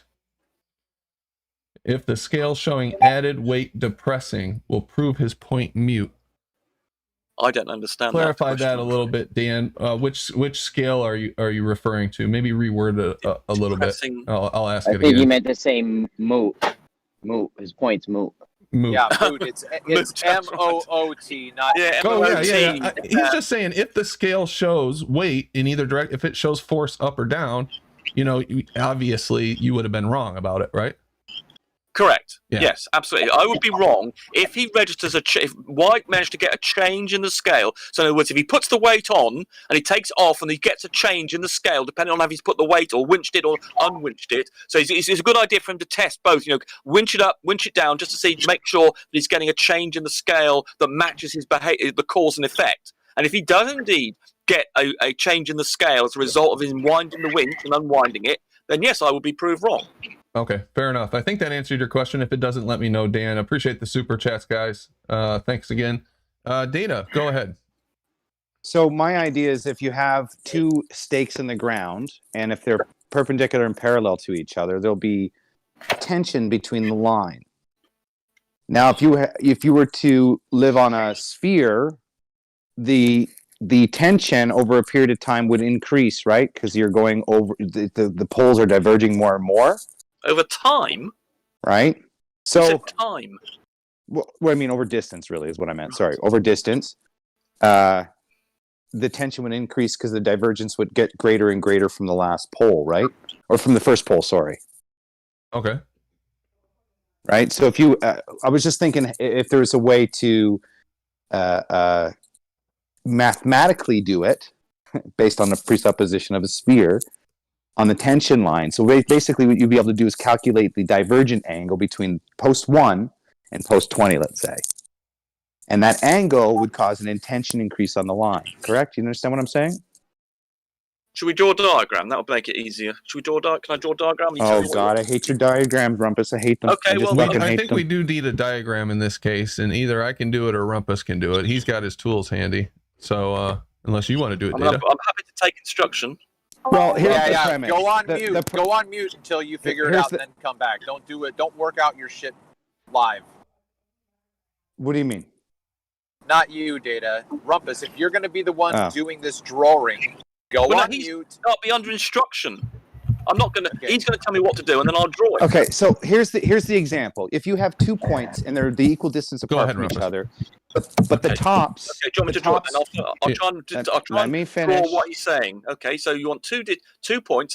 So I draw a flat line to begin with. Are we on a flat line thing? You want me to do first? So this is the premise. Listen, there's 2 points. Okay. Just points, not posts or anything. Two posts. 2 posts are fine. 2 points. Right, we mean posts. I'll joke out drawing 2 posts. So here's one post, and let's put another one over here. All right. Okay. Okay. Just don't go that far. You just bring it in closer. Actually. Okay. So the idea here, just let me explain it before you talk, is that if you were to measure, in this example, we're going to just scale it down for example purposes. In other words, we're going to take 2 posts. We're going to take the tension of that 2 posts at that distance. Tension. Okay? We've got a line between them or something, have we? On top of the post. So imagine like you didn't mention. You're missing all these facts out. Okay, so we've got a line going between these 2 things. Okay. I'll give you an example. So let's say. Okay. Yeah. So they're at a distance where there's tension, where it's straight. So it's. In this example, you can't do that. You can't do that. Yeah, I know, but hear me out. Listen to what the experiment is first before you draw what you think is going to happen. Well, I'm going to tell you what's going to happen in this example because I'm going to tell you we're going to compensate for this. Who's bashing their computer? Stop hitting your computer wherever you are.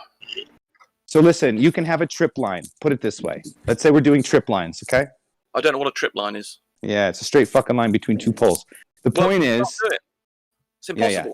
Yeah. We're making a trip line. So listen, shut the hell up. We're making a trip line. The point is if I have 2 posts and I have a trip line, I can measure the tension between those two posts at the same length of line.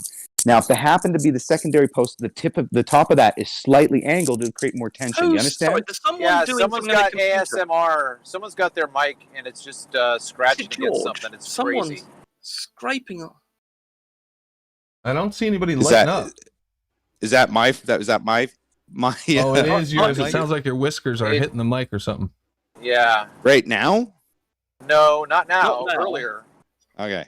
So anyway, sorry about the scratchy noises. So listen, let's say we're making a trip line between the 2 posts. You can measure the tension of that line. If the post is angled at the top, it's going to create a greater tension, right? So let's say, if you will, two tops of the wood would have a slit in them, and you're going to basically pull the wire back onto the rope and connect it. So you're going to, calculate the tension. If eventually you have them all connected over a distance, the divergence would create a greater tension on a curved Earth than it would be on a flat Earth, because the poles far. Let me fucking finish, dude. When you talk about divergence, you've got to say what it is you're talking about. Okay, so if we were draw me now a ball, Rumpus, and put posts on it. You want me to? So you want me to repeat this, but for a globe version? Is that right? No, just put a ball and put posts. They're going to diverge. They're not going to look perpendicular and parallel like they do on a flat plane. Okay, so right? So you want me to put some? So this is what you want, is it? Like that. Yeah, but let's say the top pole is in the middle at a 90 degree, and the other pole is the divergence degree angle. From that, you could calculate. You can calculate the. Do you want me to draw a rope between them as well? I don't care, dude. Does anybody understand what I'm saying? Does it seem logical to you? Describe it one more time without having the drawing interrupting it. So let's say we're trying to calculate over a period of distance, we're going to create all these trip lines in between each other, connecting. Over that distance, at the last line of the string, there's going to be a tension value. Here's the difference. Now we do the same experiment, but as we move along, we do a mathematical scaled down version of diverging poles. Instead of perpendicular and parallel, like they are in a flat plane, they diverge like they would be on a ball. And if that's the case, that line would have greater tension. Do you understand what I'm saying? At the last pole? Yeah, I get you, but you'd have to stretch it. You'd have to stretch it farther over to that divergent pole, right? Wouldn't you have to go so far though? Because it's only. Well, that's the point. Yeah, that's the point. So you're measuring the tension line as you go through it, and the greater divergence from point A to 10 miles, you would have a greater line of tension versus a flat plane, and you could quantify this. You just cut out. No, he's still there. Anyway, yeah, it's just easy that way. I think. I don't know if you guys understand. No. And that way, it's just creating trip lines, so we avoid the droop. You can't avoid the droop. Yes, you can. No, you can't. It's physically impossible. Yeah, I get what you're saying, Data, but yeah, it would all rely on mathematics. You'd have to calculate how much the tension should be, I think, and then compare the actual results to what it would be on each model. Well, that's what you do. You scale it down first, because scaling it down would still apply physics would still apply.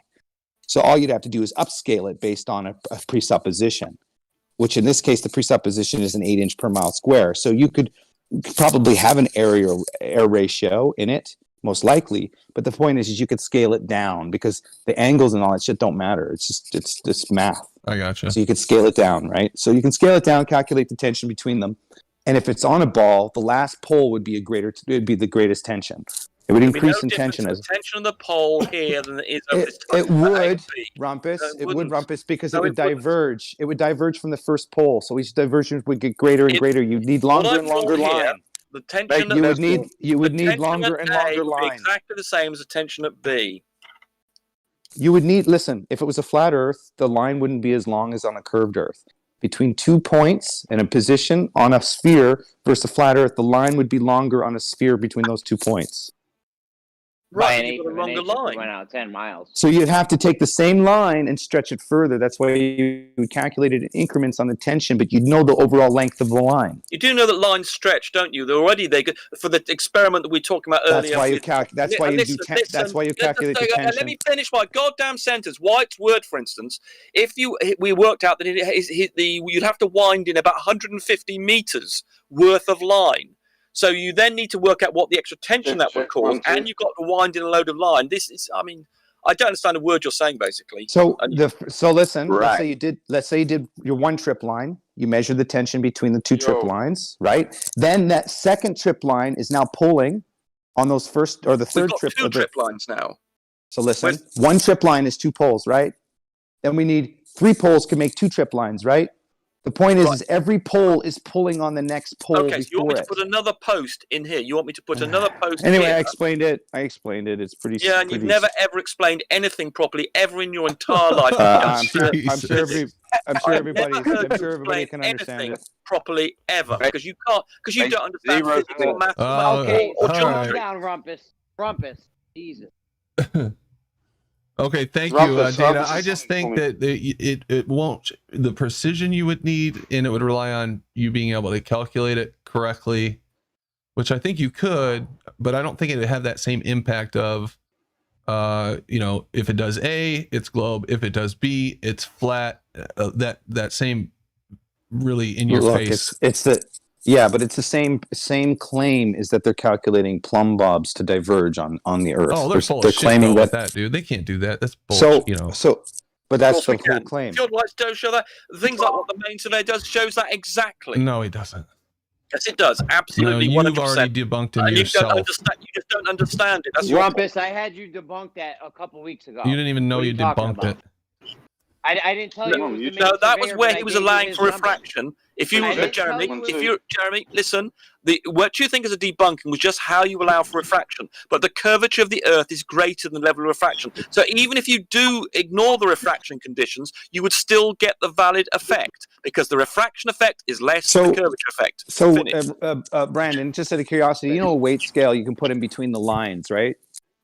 Just like weighing a fish, so to speak. But if you put that in between each post, that tension line, and use the same amount of line, eventually, like let's say you had 10 feet of line, and that was your increment. You're not going to get sag or droop of 10 feet, and it's always going to be that dependent variable of 10 foot of line.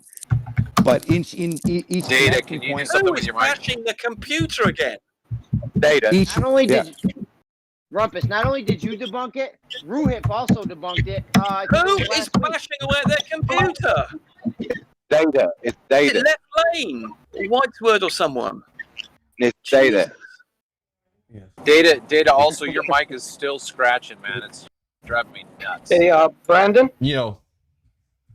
did anyone verify my numbers for the difference between the cord George, and the only way to verify is to physically Oh, measure, shut up. George. Shut up. No. Shut up. You Did shut anyone up, George. You shut up. No one verified your interrupted calculation Travis. that I'm aware of, George. That Okay, you calculated correctly. I'm posting it in the chat I got for you. And you 1.1. I got 1.15 feet. Yeah.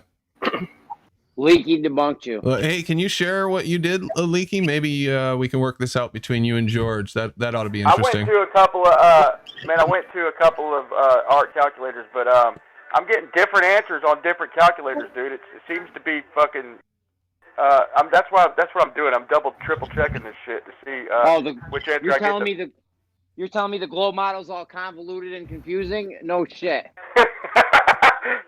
One could say that. But, it should be just a simple matter of calculating the dividing the circumference by the distance, right? Between the 2 points, the amount of angle. That'll give you the surface distance, and then the chord distance would just be the distance between the straight line between the 2 points, right? I don't know, man. I'm thinking. I can calculate it after the show. I think I know how to do it. I didn't explain it very well there, but the difference between a chord and an arc, that's trivial. yeah, I think I can do it after the show. Are we just talking? When I draw, can I just say what we're talking about? We're just saying here's a thingy, and we want to know. Talking about the difference in length between laying down an arc on the surface of the right. So the sphere versus the straight line chord distance. What that distance is because the Earth is so big and the curve is so gradual. There's hardly any difference whatsoever in 10 miles. Great scale negator. Correct, indeed. So that's right. So in other words, this is a straight line between 2 points. This is obviously over 1,000 miles. But actually, if you would zoom in here to the sort of distance we're talking about, your little chord length is, like this. Yeah, and we the know. difference is absolutely tiny. We're trying to figure out what it is over 10 miles. Okay, let's do that quickly. Okay. There we go. We got a You want the chord? Yeah, we want the chord distance and the segment distance. 2r sine theta divided by 2. 10 miles. George, you're using your crappy microphone again. I don't know if you're aware of this. Okay, Rumpus. Yeah? What they want is a difference in length between the arc length And less the chord length, Yeah. where the arc length is 10 miles. Yeah. Yep, gotcha. Yeah. Gleam, can you tell George I asked God, and God says, no, sorry, they are not verified. So God has said, denied your verification, George. I apologize for being the one to break that to you. What?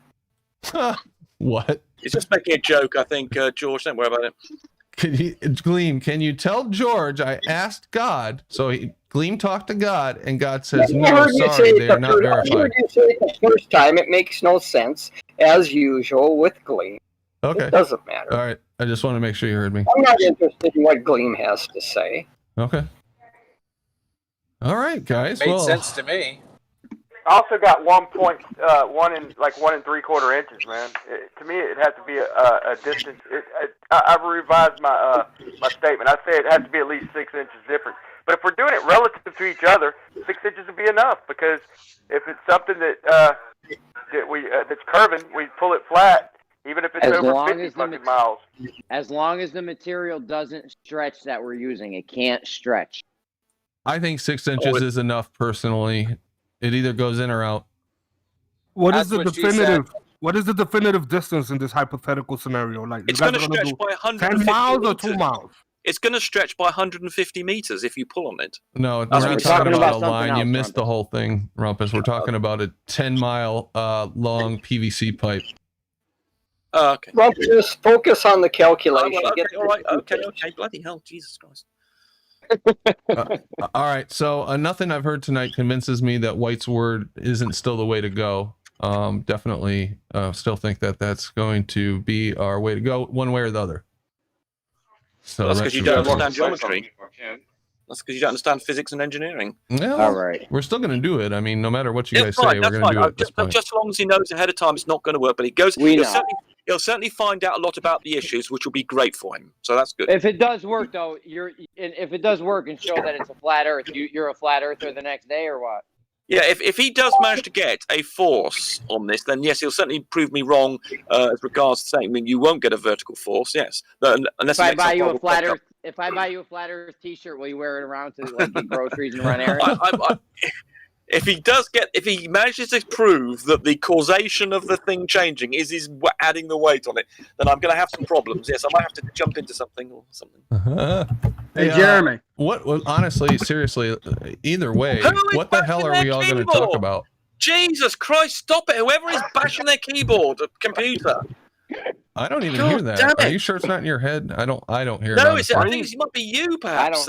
I don't hear anything. Perhaps it's No, you. It's not. I hear it too. My hand's not even touching a keyboard. I've got filters on my mic. It's not me. Okay, well, who is it? White's word or something? He's not even on the call, is he? Oh, he is. He now. was open. Yeah, he is. He was, and he had the microphone open earlier. Oh, what's up, White's I word?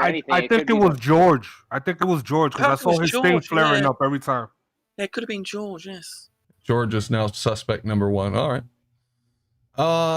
So seriously though, I got a question for you guys, because I don't know if you saw my thumbnail. I said, it's time to line up your therapist now.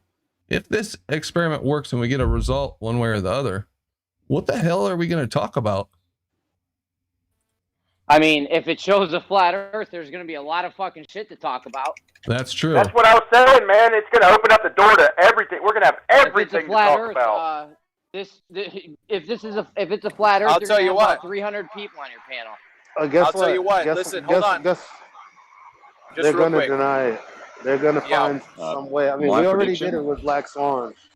It is My what it prediction is. is we'll be arguing over forces for the next 6 months. No, the entire science of refraction with mirages is going to have to be redone when that gets Absolutely. There's going to be a Yeah, lot of angles fucking in the shit to distance, talk sun about. angles in the distance, and the throw of light over long ranges, man, it changes everything refraction-wise. man. Gravity. I mean, I've already said that the entire science of refraction with mirages has to be redone anyway because they're presupposing the globe. Therefore, all of their interpretations are based upon that. But that's Does refraction not happen on a flat Earth? Okay, don't be It's stupid. not easier to calculate on a globe. It's so much easier to calculate on a globe. It's unbelievably easy. refraction. If we find out it's flat, refraction is obviously not happening like you say it is now, is it? But Ruhif, let me ask you a question real quick, Ruhif. Ruhif, when you're looking out over the ocean, and you see the horizon. What creates that line? That's the last drop of water that you see. What creates that line? It is the water that you see. Okay, why the fuck can't you answer a question? I've just Okay, answered so it. listen very carefully. The Listen very horizon carefully. is When Oh, come on, Ruhif. Hold on, here we go. You're looking out over the ocean. You see the horizon. What creates the limit of the water that you see? The answer should begin with, the limit to the water that I see is created by what? That's the last drop of water that you What the see. fuck, dude? You are a dishonest fuck. Dishonest fuck. Your model dictates that you have to say Earth curve. Okay, fucking it's the last profound, drop Ruhif. of water we can see because the Earth curves.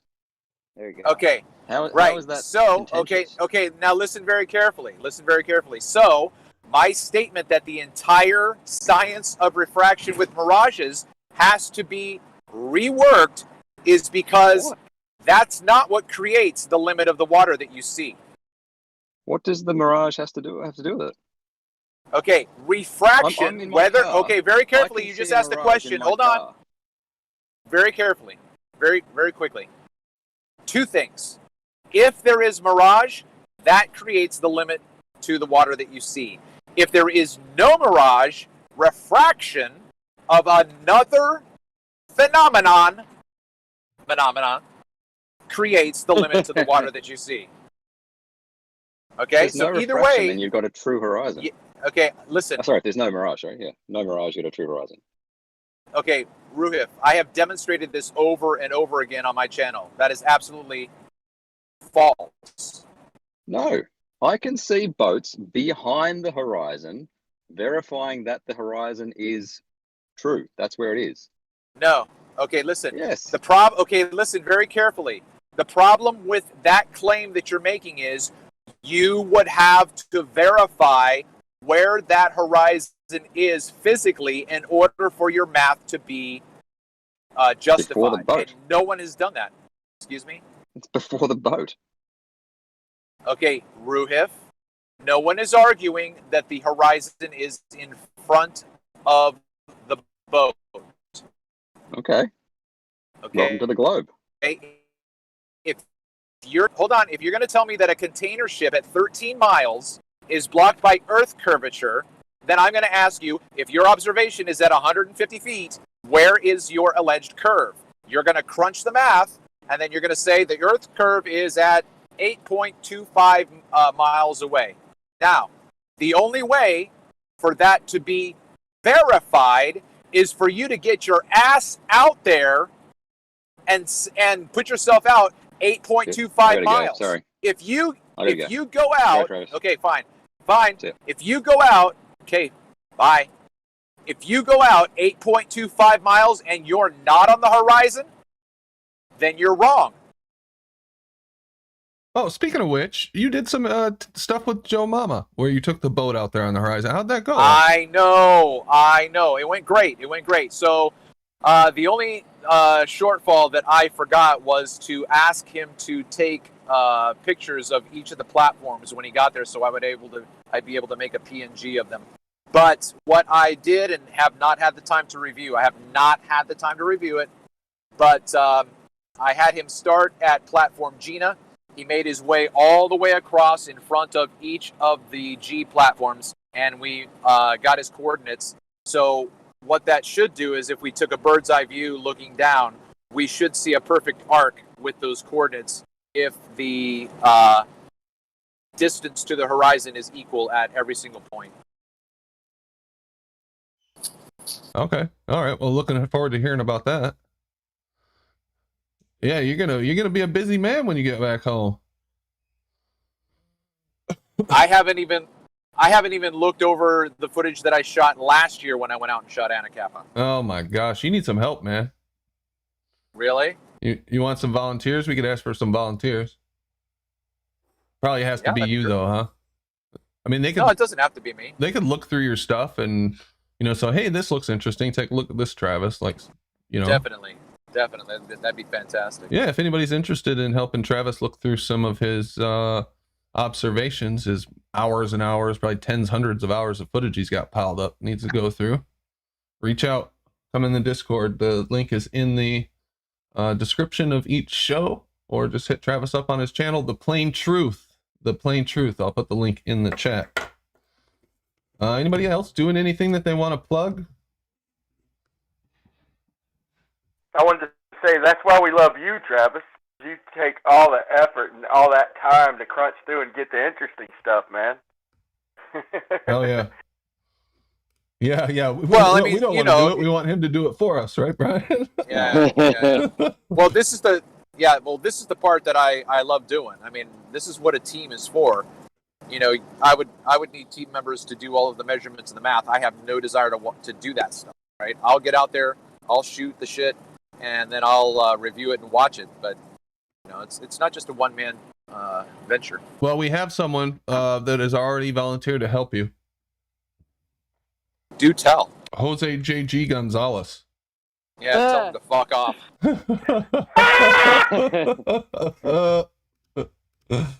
What was that thing you just said? Jose J.G. I said fuck off. He didn't want my help either, I'm sure. Paid national show. We're going to trust you with all the data. We're going to trust you with all our data. Okay, excellent. Hey, Blue Pill Shield, we're going to make you do all the work. Just put it in a shared drive and send the link out. You don't have to put security on it or anything. Yeah, send that shit right to Send Brenda. it to Brenda. Yeah. Dang it, beat me to it. If anyone wants to help whites, Australian, we're not letting Globers touch this first round. We will let Globers in on it after we do this once or twice, but we don't want any sabotage. So if there's any flat earthers that can help whites down in Australia, Sabotage, right. holler at them. Yeah, So much for objectivity. You looking for help? What? Oh, he's gone now. I think he did say he wanted help though, didn't he, Jeremy? Yeah. I thought I was here. Hey, Brandon. Oh, sorry. Hey, Whites. Yeah, you're looking for assistance with your thing down there, and where are you again? What side of the country? I'm in South Australia. South Australia. I'm not necessarily looking for assistance, but I would like to ask Rumpus a question, and that is, if the Earth is curved, with my idea, how is it that when tension is applied, that the force is going to be greater than the weight of the line? So we might not be able to get lift, but without a doubt, if it's curved, the force under tension has to be greater than the line itself, the weight of the line itself just laying there. If he's denying that, he is very dishonest. Okay, so hold on. Not denying it. That is the truth. It has to be greater than the weight of the line. Right. And therefore, you guys talking about lifting the line off the ground and making that the reason this shouldn't be done is irrelevant. The tension's acting near horizontally. Oh God! You've got a vertical. It's a vertical component of the tension that you're interested in, not the tension of the line, but the vertical component of it that counteracts the weight. Our draw diagram. Here we go. George, stop. Nothing is counteracting the weight. For the globe to be true, the force down must be greater than the weight of the line. To lift the line up. Yes. No. What the globe? If you're trying to lift the line up, you have to overcome the weight of the line.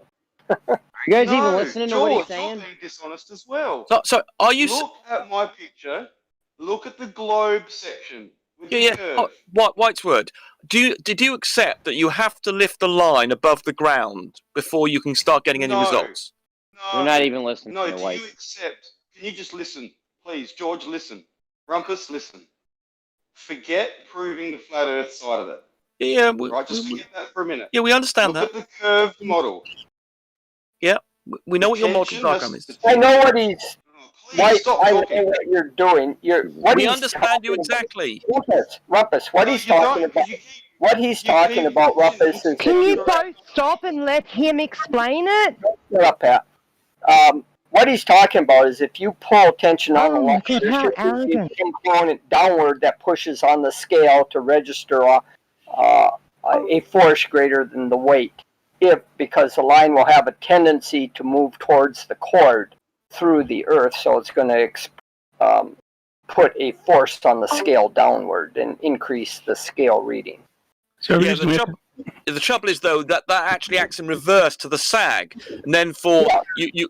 So in other words, you're still going to get a null result because if it's pulling it down onto the ground, it's still then immediately it stops pulling down. You're going to have used up all the force. You know, it's going to resist, and so yeah, it's just, I didn't detail that in my explanation. But yes, if you're going to pull it down onto the ground, like and try and make it a chord, the ground will resist, and then you'll end up again with zero vertical tension. Yeah, and the problem again is that the tension is orthogonal to the weight. Hey guys! I think that White's. I don't think he's gotten his idea across fully yet. And maybe you guys think you understand it, but why don't we give him a minute? Your volume might be a little low, White's. But go ahead. Ask your question. Explain your thing uninterrupted. Yeah, thank you. I don't have the best equipment, I must admit. Look, yes, with the tension being applied on the globe side, the line will try and pull into the Earth. And if anyone, in all honesty, is going to deny, if I put measuring posts at every 500 meters between the 10-kilometer end posts, if anyone's going to try and say that any downward force isn't going to be registerable, that's just dishonest. And any force that is registerable down, above and beyond the natural weight of the line due to gravity, it can only be explained by a curve. So if there is no extra force, we don't have to lift it. It doesn't have to be an upward force. But if there's no down force, it is not curved. There's nothing that can explain that away. I agree with you, and I wish you'd just quit talking about it and go and do it. Well, he's allowed to explain it, George. If you have zero measurement, it proves the flat Earth, right? Right, so I've got my diagram here. Perhaps I can go say what Whitewood's actually saying here. I wish you wouldn't discourage them from doing this, Rumpus. I'm not. I'm encouraging them, but I just think we need to say that we can explain the logic of what we're saying, just so we. All right. I'm happy for him to encourage it. I mean, he'll learn lots by doing this. But right. So, but I think White's point is, I mean, filling this diagram here. So, if imagine it has dropped to the ground here, and then there's the weight of the obviously this is very exagerated.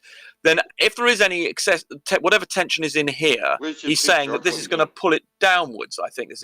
Correct me if I'm wrong, if any word. So there's going to be a little bit of whatever here. The weight of this rope pulling. How do I see what you're doing? You can't see what I'm doing. No. How do I see it? What do I press, mate? What do I do? You click on the live button next to right up at the top. You'll see my name, and then there's a live button there. Or if you actually click on the center thing, then you can select my. Okay. Yeah. Excellent. Thank you. Right. So what White's pointing out is that if we let's put a point C in here. If you don't put a fucking point G, it's over for you, Rumpus. Okay, I'll tell you what. Just because I'm a kind sort of guy, I'm going to put a point G in here just for. Right, nice work. Right. So if we have a point G here, where it started to come off the ground, but obviously the height of this thing is going to be very low. But imagine just close to it, this height off the ground. Well, no, you see, it's not going to. Oh no, you see. Right, if this image was correct, then the weight of this line in this direction, if there is any tension, it's going to be pulling it slightly down, is what I think White's is saying here. Whereas on a flat Earth, it would be. That's what he's saying. Yes. Yeah, and so in other words, if we put the same situation on a flat Earth here, let's move it slightly away from that. Then you're going to have the line coming down here. Because once it touches the ground, remember, so we were saying it's touched the ground, and then what does it do after that when it's rising up to the scale measurement thing? And there will be, the trouble is the difference between this and that is going to be so small, because you imagine where it touches the ground, where it's lifted up to the scale, you're then effectively, by doing what you're doing there, you've effectively negated the whole of this part of the experiment. All of this is then irrelevant. All you're then worrying about is the point when it's touching the ground and being lifted up. That's right. So you've effectively ignored the whole of this experiment, then becomes completely nullified, and then you've got a different problem, but in reverse. Then I'd have to think about exactly, but basically you wouldn't be able to measure it. You'd effectively thrown away all this part of the experiment with the argument you're currently making. You've effectively thrown away the whole of this part of it, because this is just lying on the ground with tension. Then you're just deciding, well, what's the drop? So then you just go about how far this is to the point where it touches the ground above the scale. And if it's only a few inches, then you're not going to be able to detect that at all, and it would droop anyway. This would then droop on the ground. Or even a few feet. I'm kind of curious. What does he propose to use as his line? Diameter and so on. I'd like to know that. I'd like to know the diameter of the line and the weight of this total line of 10 kilometers. I'd be very interested to know that. White, do you know what you're doing there? Yeah, can you hear me again or not? I didn't actually we can hear see you now. what you said there. I dropped out, unfortunately. Oh dear. Did you hear the weight of the line? Yeah, once the whole line, 10 it kilometers. arrives, I will weigh it and I'll give you an actual weight of the line. I can't tell you a weight, but it's 8.5 mil, and it's got a 2,000 kilogram breaking strength. So 2,000. Oh, that's quite chunky. You can factor Wait, those what was into the diameter? 8.5. He said 8.5 mil. He said. Mils, as in 10 thousandths of an inch, or thousandths of an inch. 8.5 millimeters. Millimeters. 8.5 millimeters, George. Whatever that is in your. Oh my God, that's a huge diameter. That's chunky. You realize how much weight 10 kilometers of that line is going to weigh? You're going to need a. How much is it going to weigh? How much is it going to weigh, George? How much, George? How much does it weigh? How much does it weigh, George? Sorry, go ahead, White. George, can't you use your better microphone? You're using your crappy one again. Well, I'm on a different laptop anyway. Can't you plug in your external mic? Well, I could, but I'm not all that interested in talking that much. I just want to know what the line is so I could do some. Well, it's 8.5 mil. It's 8.5 millimeters. So that, as you say, that is that's chunkier than the one that Paid Massa Shills was showing us some lines yesterday, and that had a breaking strain of 1,050 kilograms. But White's is even thicker and got he said breaking strain of 2,000 kilograms. Yeah, just so we don't have a Mars mishap, when you guys across the pond say mils instead of millimeters, to me, a mil is a thousandth of an inch. That's what we call a mil here. God. You really need to chuck this imperial measurement. Millimeters. Yeah, he said millimeters. I said mils. I must admit, he said millimeters. Hey, we have the strongest military in the world. Our defense industry is the biggest in the world. You guys follow us. We don't. It doesn't go the other way around. All right. Do you know? Yeah. You do know that NASA and all science in America now uses metric, don't you? Well, we did that for courtesy. That's all. Well, you're still doing it, so you've learnt your lesson. I mean, you're the only people using English imperial measurements, along with Myanmar. We do whatever we want here. That's right. You're do giving whatever to the fuck metric. we want. All of your stuff is becoming metric now. We'll make up a fucking new measurement and use that one too. No, you won't. I can guarantee you won't. Material? What is the material that the line's made out of? He did. I don't think White said that. He's gone quiet again. No, but I'm asking. Yeah, I know. He's on mute. Yeah, you said it was going to be heavy, George. How much is it going to weigh? You acted like you knew the weight and you didn't even know what it was made out of. No, I said it's likely to be very large. In order for me to get an estimate of the weight, I have to know what the material is that it's made out of. Is it? Jeremy, he'll be able to give you the measurement for the things that are similar, and so if it's 8.5 millimeters, then it will be greater than any estimate based upon what George was thinking. Hey, George. Yes. George. Yeah, we can hear you. Just, if you forget about trying to lift the weight of this line for a minute, so no effort will be made to lift this line. So with the globe model, if you actually take the time to look at my diagram, the weight. I know what your Wait, I know the diagram. Oh my God, let him finish, bro. Just interested in the total weight for my own curiosity. Fucking finish. I don't know how much the total weight of the line will be. Can you let him finish, please, George? And transporting it.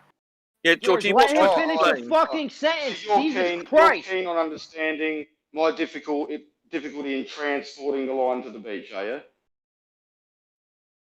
No, we're worried about the weight. No, it's the weight that's going to be a problem for you. No, it's not a problem. I'm not trying to lift it. Why do you keep You have to. It has to do with frictional forces on the ground also. No. Why? With Whitesword. Draw a diagram explaining that away. George, you're very distorted with that microphone. Whitesword, the problem is we can barely hear you, George. You're very, very distorted. Whitesword, the problem is not the dragging, it's the fact that the weight, it's got weight at all, means you've got a conceptual geometric problem. It is, George. Yeah, George, you're the one who's bashing the keyboard. God. No, I think your geometric problem is the one you believe in. Well, you didn't understand what I don't know if you heard. Well, you didn't watch what I was showing you earlier. Then you don't understand the problems involved. If you effectively did you hear the bit where I was saying you've basically thrown away half of? I did, so I didn't hear that. Can you please let fucking White finish a sentence for once? Jesus Christ! Okay, so the rope is laying on the ground over 10 kilometers. Just at the ends, it's sitting up 1 meter, going to the winches or whatever we come up with to bring up the tension. As it gets pulled, if we're on a curve, those forces of tension are then driven down. That's the only way they can go. There's tension going out along the line, and then with gravity assisting, it will be pulling the line into the earth. Of course, the earth is going to resist, and that is the force that we're going to register on all of the posts along the line. If the force is greater than the original resting weight, then it's obviously due to the earth pushing back, and that is because of the curve. We don't even need to try and lift the line, Rumpus. Right, Never and you didn't going understand. against gravity. Right, you didn't understand what I. Oh. Go ahead. Right, you didn't understand. Oh, Jesus! Now what? Right. So the problem is what you've changed the experiment by allowing it to touch the ground. As I drew here, hopefully, look at my diagram. I have looked at your diagram, and your diagram doesn't allow for several factors. So all you're talking about. Have another look. Oh my God! Rumpus, stop. I let you finish. You're not letting me finish now. I understand what you're saying. No, I'm not. Oh my God! Okay, well, if you let me make my point. Show that you are. No, let me make my point. You've made your point. You've made your explanation. I'm about to invalidate the point you made. I will not let you misrepresent it. I'm about to make a counterpoint, and I've let you make your point, and I'm now going to make a counterpoint. Your counterpoint won't be a point if it's about something that's not even relevant to the test. So let him finish. He has finished, Rumpus, and now just I let had him my finish. turn. No, he hasn't. Had finished, you stupid woman. He had specifically finished, and I was responding. You can't control yourself, can you? You are just you so people rude. can You are never control impossible. yourself. You are an incredibly rude woman. Right, so he had finished his explanation, and then I was trying to counter. No, he's not I would like to deliver. He had finished his point, and then he started speaking as I was giving my counterpoint. He didn't let me make my counterpoint. So we don't want to hear your counterpoint. Well, just shut up and go away. He's got something else to explain. No, he made a point, and I've yet to respond. You don't want to hear the counterpoint. I have yet to make the response to his point. We want to hear it. Go ahead, Rumpus. Right. Go. So he's going to end up with a situation, as I say, you can basically ignore now what happens on the right-hand side of this diagram, and you now only need to worry about what's going on here because of what he said. Right, so that means you're effectively saying you're now going to say, well, I've got this scale up here. What the angle where it touches the ground is going to be different on a flat Earth than it is on a curved Earth. It'll be slightly lower. So it'll be on a curved Earth, this would be 8 inches lower for a mile than it would be on a flat Earth. So you've got a difference in the angle of this line of 8 inches over the distance of a mile. And he's saying you can be able to detect that because indeed there's 8 inches here, and that will be pulling more down than if it was on a flat Earth. So on a flat Earth up here, on this section up here, this is the flat Earth section. Right, let me draw quickly around it. This is the flat Earth bit.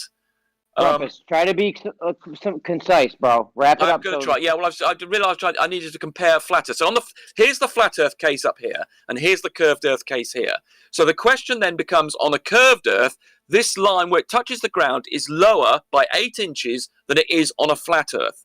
So then you've got the force diagram. Whatever force this tension may be in this line of 100. Oh, Jesus. That here will be, say, 100 kilograms, or however you manage to do that. Rumpus. Hold on, nearly there. Hello. So there'll be a slight, nearly there, nearly finished. Right. So there'll be a 10 slight difference of the point of 8 inches further down. But the point is the line is going to sag between these two over a distance of a mile, and you're not going to be able to detect it. Finished. Let's hear what White's Word has to say now. Jesus. Man. It's hard, isn't it? I understand. Listen, stop. We're not We're in the understanding trenches. White's Word. We're in the trenches You here, can't White. understand me? Can you hear me? Yeah. Yep. We hear you. Rumpus, I'm going to lose any credibility or any respect or anybody, I don't know, any thought I had hope for you that you were going to be helpful here. If you disrespect anyone else again, especially a woman, you are disgusting, mate. Yeah, well, cut the crap, you moron, and just get on with the point. Paige constantly specialises in abusing me and preventing me from speaking. Now, eventually, my patience has a limit. Okay, get on with it. Better, mate. You should know better. So, while you're misrepresenting the idea, I don't understand what the point of that is. In your own mind, does that help you justify your position and your belief? You didn't understand what I've done then. Either you're too stupid to understand what I've done. I've perfectly represented what you're doing. No, and now the ad homs. I love it. Yeah, well, you had on me first, you little twat. You said I was being disrespectful, and you were saying what my motives were, you little moron. Just because you don't understand your own bloody test, and I do, that's your problem. No, you have an opinion about the test, Rumpus. You have an opinion about it. He has a different opinion. Not me. I don't care. Let's just have a conversation about the test. If we got a point here that needs to be addressed, let's address the point. Yeah, well, you should cut out the ad homs. Rumpus, you're spiraling, chill. I didn't ad hom anyone. You did. You accused me of being disrespectful and misrepresenting you. I'm not. No, that's not an ad hom. It's a fact, mate. No, it's an ad hom because you don't understand what you're doing and I do. Okay, all right. You've got the problem. That's not necessary. So, White's Word, why do you say that he misrepresented? What did he misrepresent? Because he keeps going on about the fact that the line has to be lifted up. And he's changed the angle. The angle for the globe, again, if he looks at the picture and takes time, is below the top. Like from where it pulls. I put it here. The angle's going up when he's trying to explain away the weight. And I put it here. Point G. Point G is that point that you're talking about where it's pulling down. I completely agree with that point of your argument. And I've put it here as point G. But then when you work out the weight that has to be lifted, you change the angle. What? What's being lifted? Right. There has to be for this line where you're saying it is going to touch the ground, and then you're going to then at some point it's going to lift up to the scales or wherever you've decided. Laying on the ground. Sorry. It's not. It's laying on the ground. Yeah. So I've got it at point G. So point G is the point at which it comes off the ground and then goes to the scales. That's the last point it touches the ground. Okay. Do you understand that? So then you've got a line. Sorry? So point G I've got here. Point G is the last point it touches the ground. Yes, before it hits the scales. Okay? So that means, and on a curved Earth, indeed, if this is, and this, let's suppose for some reason, I'm going to say the distance between G and the point, the scales, which I'll call S. If that distance is a mile, then indeed there will be an angle, whereas on a flat Earth, again, if we do the same thing, point S and point G here, there'll be a difference in the angle that the thing is pulling down. If the point G will be 8 inches lower than on a flat Earth. Which means that the angle. This means that the tension will be slightly angled further down. But the point is, this will then sag, and you have to put such a great deal of tension. In other words, if you wanted to design a system where you had sufficient tension in this so that it didn't droop very much over a distance of a mile and did not sag by 8 inches, the tension you'd have to put on this line would be incredible. And I suspect it'd be greater than its breaking strength. Don't they make line? Don't they make? As Sorry, long go as ahead, you White. suspect that, that's good. Now, what I would like to propose is you come down here, Rumpus, and we lay this cable over your neck, right? And then as So there we go. I knew that that underneath your supposed civility there would be a moronic little obnoxious flat Come earth. on, that I knew was it was going to funny, happen. Rumpus. I Just knew that was stop. going to happen. I knew that this was just a veneer of reasonableness. Funny, come This on. is just a veneer of reasonableness you had on. I knew You that was don't the even case. have a veneer. I had Reasonableness. honesty. Rumpus. Okay, if Rumpus, you I were laughed too. so I'm sorry. sure- I laughed too, Rumpus. I'm sorry. Which bit did you laugh at? Come and The put neck your part. neck under it. The mate. veneer of Come on. reasonableness. Come on, put your neck under it. Put your neck on the line, literally. Oh, I see. Oh, right. Okay. So, all right. Well, as I say, I mean, I want you to go ahead with it, but just so long as you know it's going to fail, but you will learn a lot, and you will learn that I'm right, because I'm always right. Today, when I was briefly slightly not quite right. You're not going to put your neck on the line, literally. Oh, I would do if I were there. Yeah, They won't stand in front of a bullet for Coriolis either. They won't stand in front of the Coriolis bullet. Well, yes, that's because I don't necessarily guarantee that somebody like Paige, I think, threatened to shoot me, but I don't trust her ability to aim in the correct direction to distinguish between not Coriolis. Anyway, so trust me, if you were standing there, I'd have perfect aim. well, that's my problem. You would not be using the Coriolis force. So unfortunately, I don't. I would if I were there, I'd be happy. I'd be absolutely guaranteed to fail, I'm afraid. But you will learn a lot about this, and you will learn that I'm correct, which won't be a bad thing for you. Absolutely guaranteed to fail, based on Rumpus's theoretical opinion on what's going to happen with this line. And George agrees with me as well. And anybody who's got an engineering idea, knows about quaternary and sag, and geometry and physics and engineering will agree with me as well. Oh my God. Sag. Rumpus, put a point in D.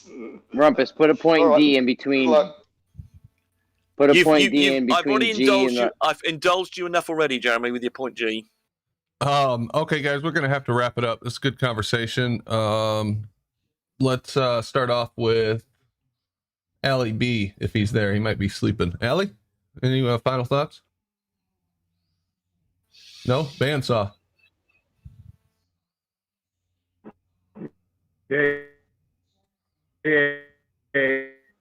Oh, you're cutting out. You're not lagging at all. Roboting. I think you said this was the greatest show you've ever seen in your whole life, though. I think we got it. Good show, mate. Good show. Thanks, Bandsaw. Brian Leakey. Good on you. Brian? Sorry about that. Can you hear me? Yeah. All right, man. I'm glad we're pretty much staying on topic, man. It makes for good shows and it makes for progress, and it opens up everybody's minds who are listening, especially people new to this topic. It might be a couple people here, and they could see, we're boiling it down to the nitty gritty. So let's stay on topic, man. This is great. We're getting somewhere. So eventually we come up with the cheapest, most feasible test we can find out of all the ideas we throw out. We refine these ideas and we put it to action. No rush. Absolutely. Thanks, man. Thank you, Brian. Chad.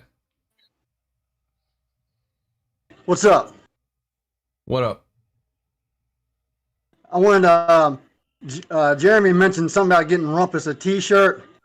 We get 2 t-shirts because Blue Pill Shield is only wearing his, and Rumpus and Blue Pill are going to be walking beside each other, and their shirts are going to have on them, I proved the earth was flat, and all I got was this stupid fucking t-shirt. We're chill. We're getting paid now to shill a flat earth song. Yeah. Somebody. All right, Brian, thanks. Great show. Thank you. Whatever happens, it's going to be one of the most spectacular eating of crow ever to happen in the history of the world. Extremists. For real. Yes. Any final thoughts? No. All right. Somebody's got an echo. I think it might be you, Who's got the Extremists. YouTube? Probably. Data. No. Global virus foe. Aaron. Oh, there he is. Definitely by far the best show ever in human history. Thank you very much. Aaron. Good show, Brandon. Shout out to the Plain Truth, man. Just out there doing it. Big props. Thank you. Other Aaron. Hansels. Travis. Yeah, shout out back to you, Aaron. And Lucky Dog. Let's see, two things I think. I didn't hear if Rumpus ever came back with his math on the difference between the Sagita and the cord. So, Rumpus, if you can maybe touch on that when it's your turn. And then George, if you could respond, are you still here? Yeah, Is George still here? Okay, George, does your raising my bet still stand? $5,300.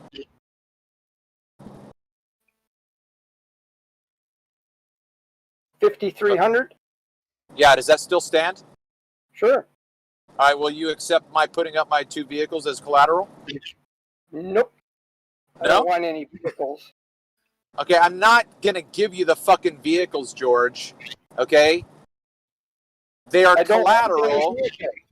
Yeah, it's collateral, and if I win, Right, I get and then- the vehicles. I don't want any vehicles. No, George, fuck, dude. Think about this, okay? No, I I will don't want any vehicles. I've been down that road before with other George, people. what the have fuck is wrong with you, sellers George? selling the damn I vehicles. will sell the vehicles and give you the cash, George. I'm talking about taking the vehicles as collateral against the bet. It's just like putting Provided down. they have a value. Sure. All right, yeah, we're good. We're on. God. If they have value over 5,300, yeah. Yeah. Okay, so what we need to do then is to draw up an agreement, right? So why don't we Well, work on that? First, I need to know what the conditions are because I you just changed the said that, conditions you on the first time we talked about this. What's Travis, the, what's calm the bet? down. We're all in the dark here. What is the bet, guys? Okay, last week, it might have been on after show. I bet George, he made a claim that he could measure the curvature of the Earth. And I said, I'll put $500 on that. And he said, nope. And then he came back and he said, I'll do it for $5,300. So now I'm coming back at him. No, you were talking about determining whether or not verticals were parallel. Okay, same thing. You still have to take into account your... I can measure the curvature of the Earth for much less than $5,300, but to show that verticals are not parallel would Whatever, take a lot George. more effort. Okay, that's fine. That's fine.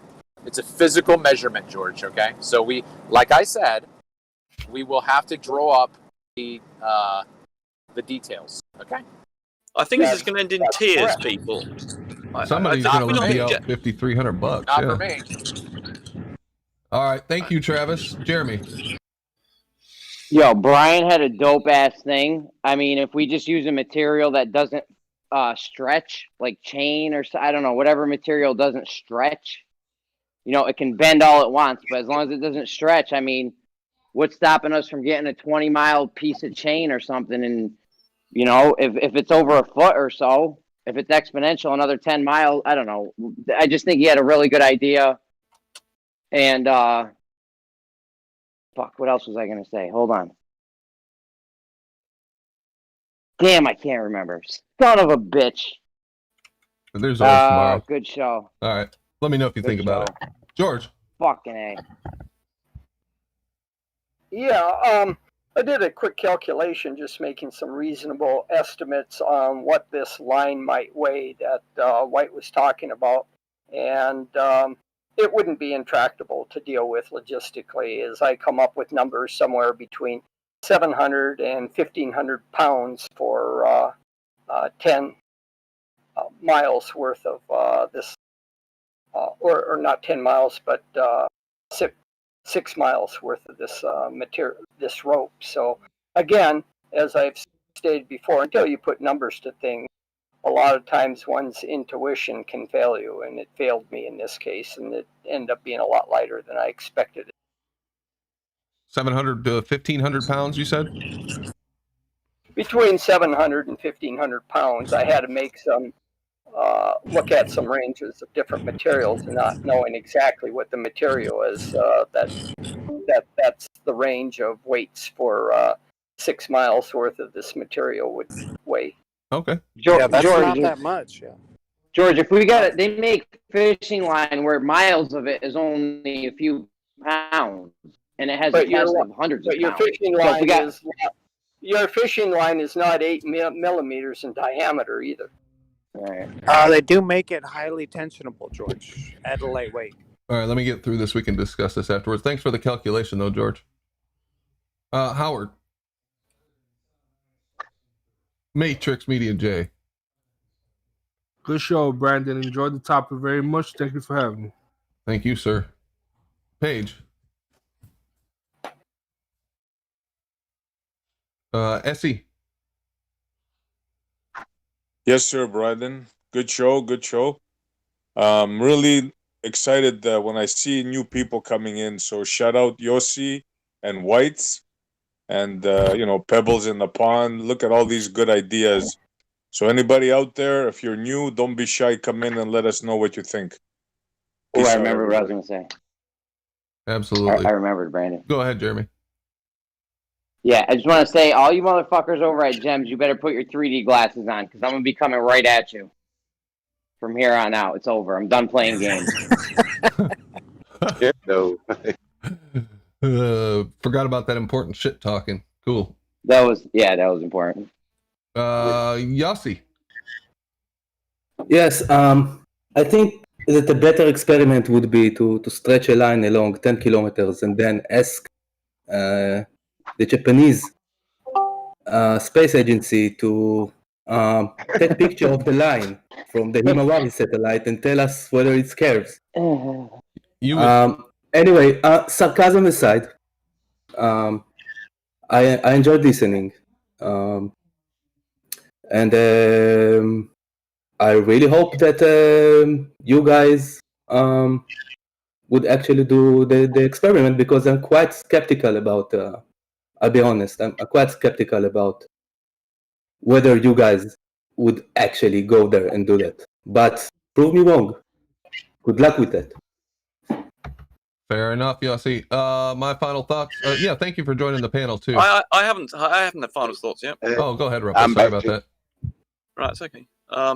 Right, so if you can see my screen, basically, Whites, what you've now turned this experiment into is what I've got here at the top. This is the flat Earth case, and here we have obviously the globe case.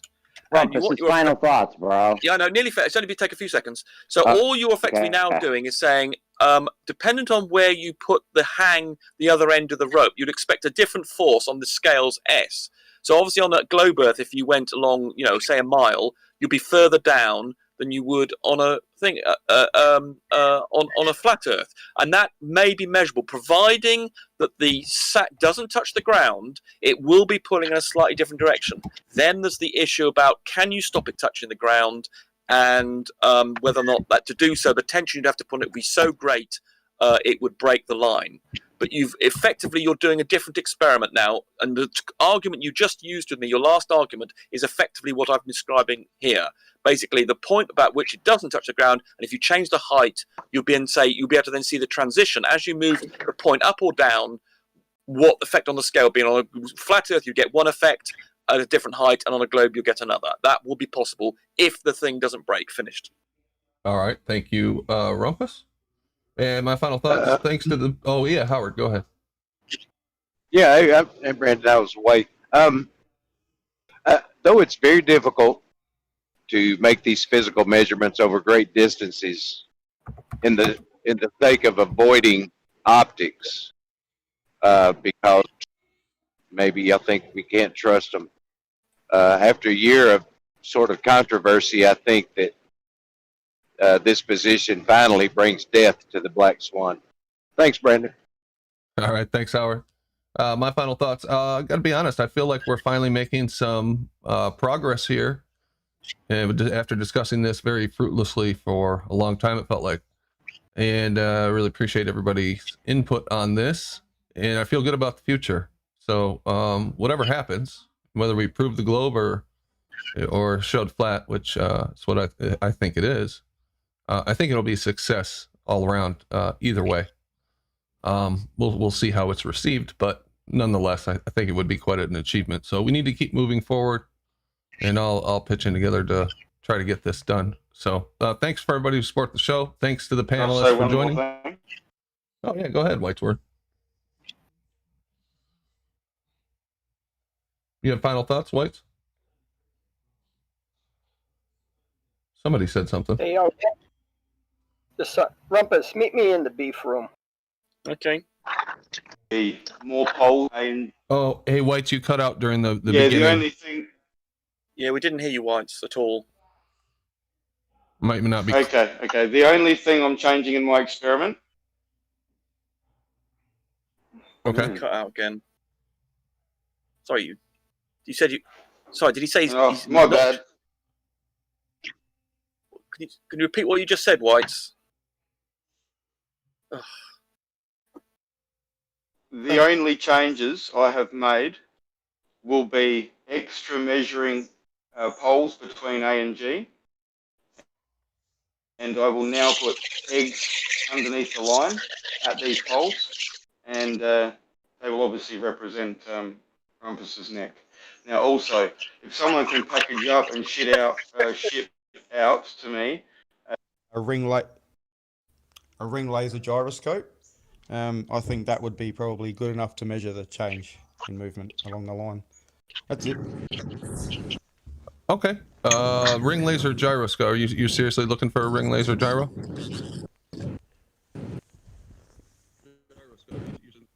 Oh shoot! You're cutting out. Well, hit me up later. Let me know what you're looking for. Okay, everybody. Thank you very much. I'll be back to record. I think I should put out last night's because there was a lot of discussion afterwards about the experiment people might find interesting. But I'll be back in a minute. Okay, thank you, everybody. Appreciate it. Hope you enjoyed the show tonight. Be back again tomorrow, and we'll see what happens. But everybody have a good night, and thanks for joining the show. Appreciate it. Thanks to everybody who supported the show with super chats or Streamlabs. That's much appreciated. And my channel members, of course. Thank you very much. And we'll see you back here tomorrow night, same time. See you later.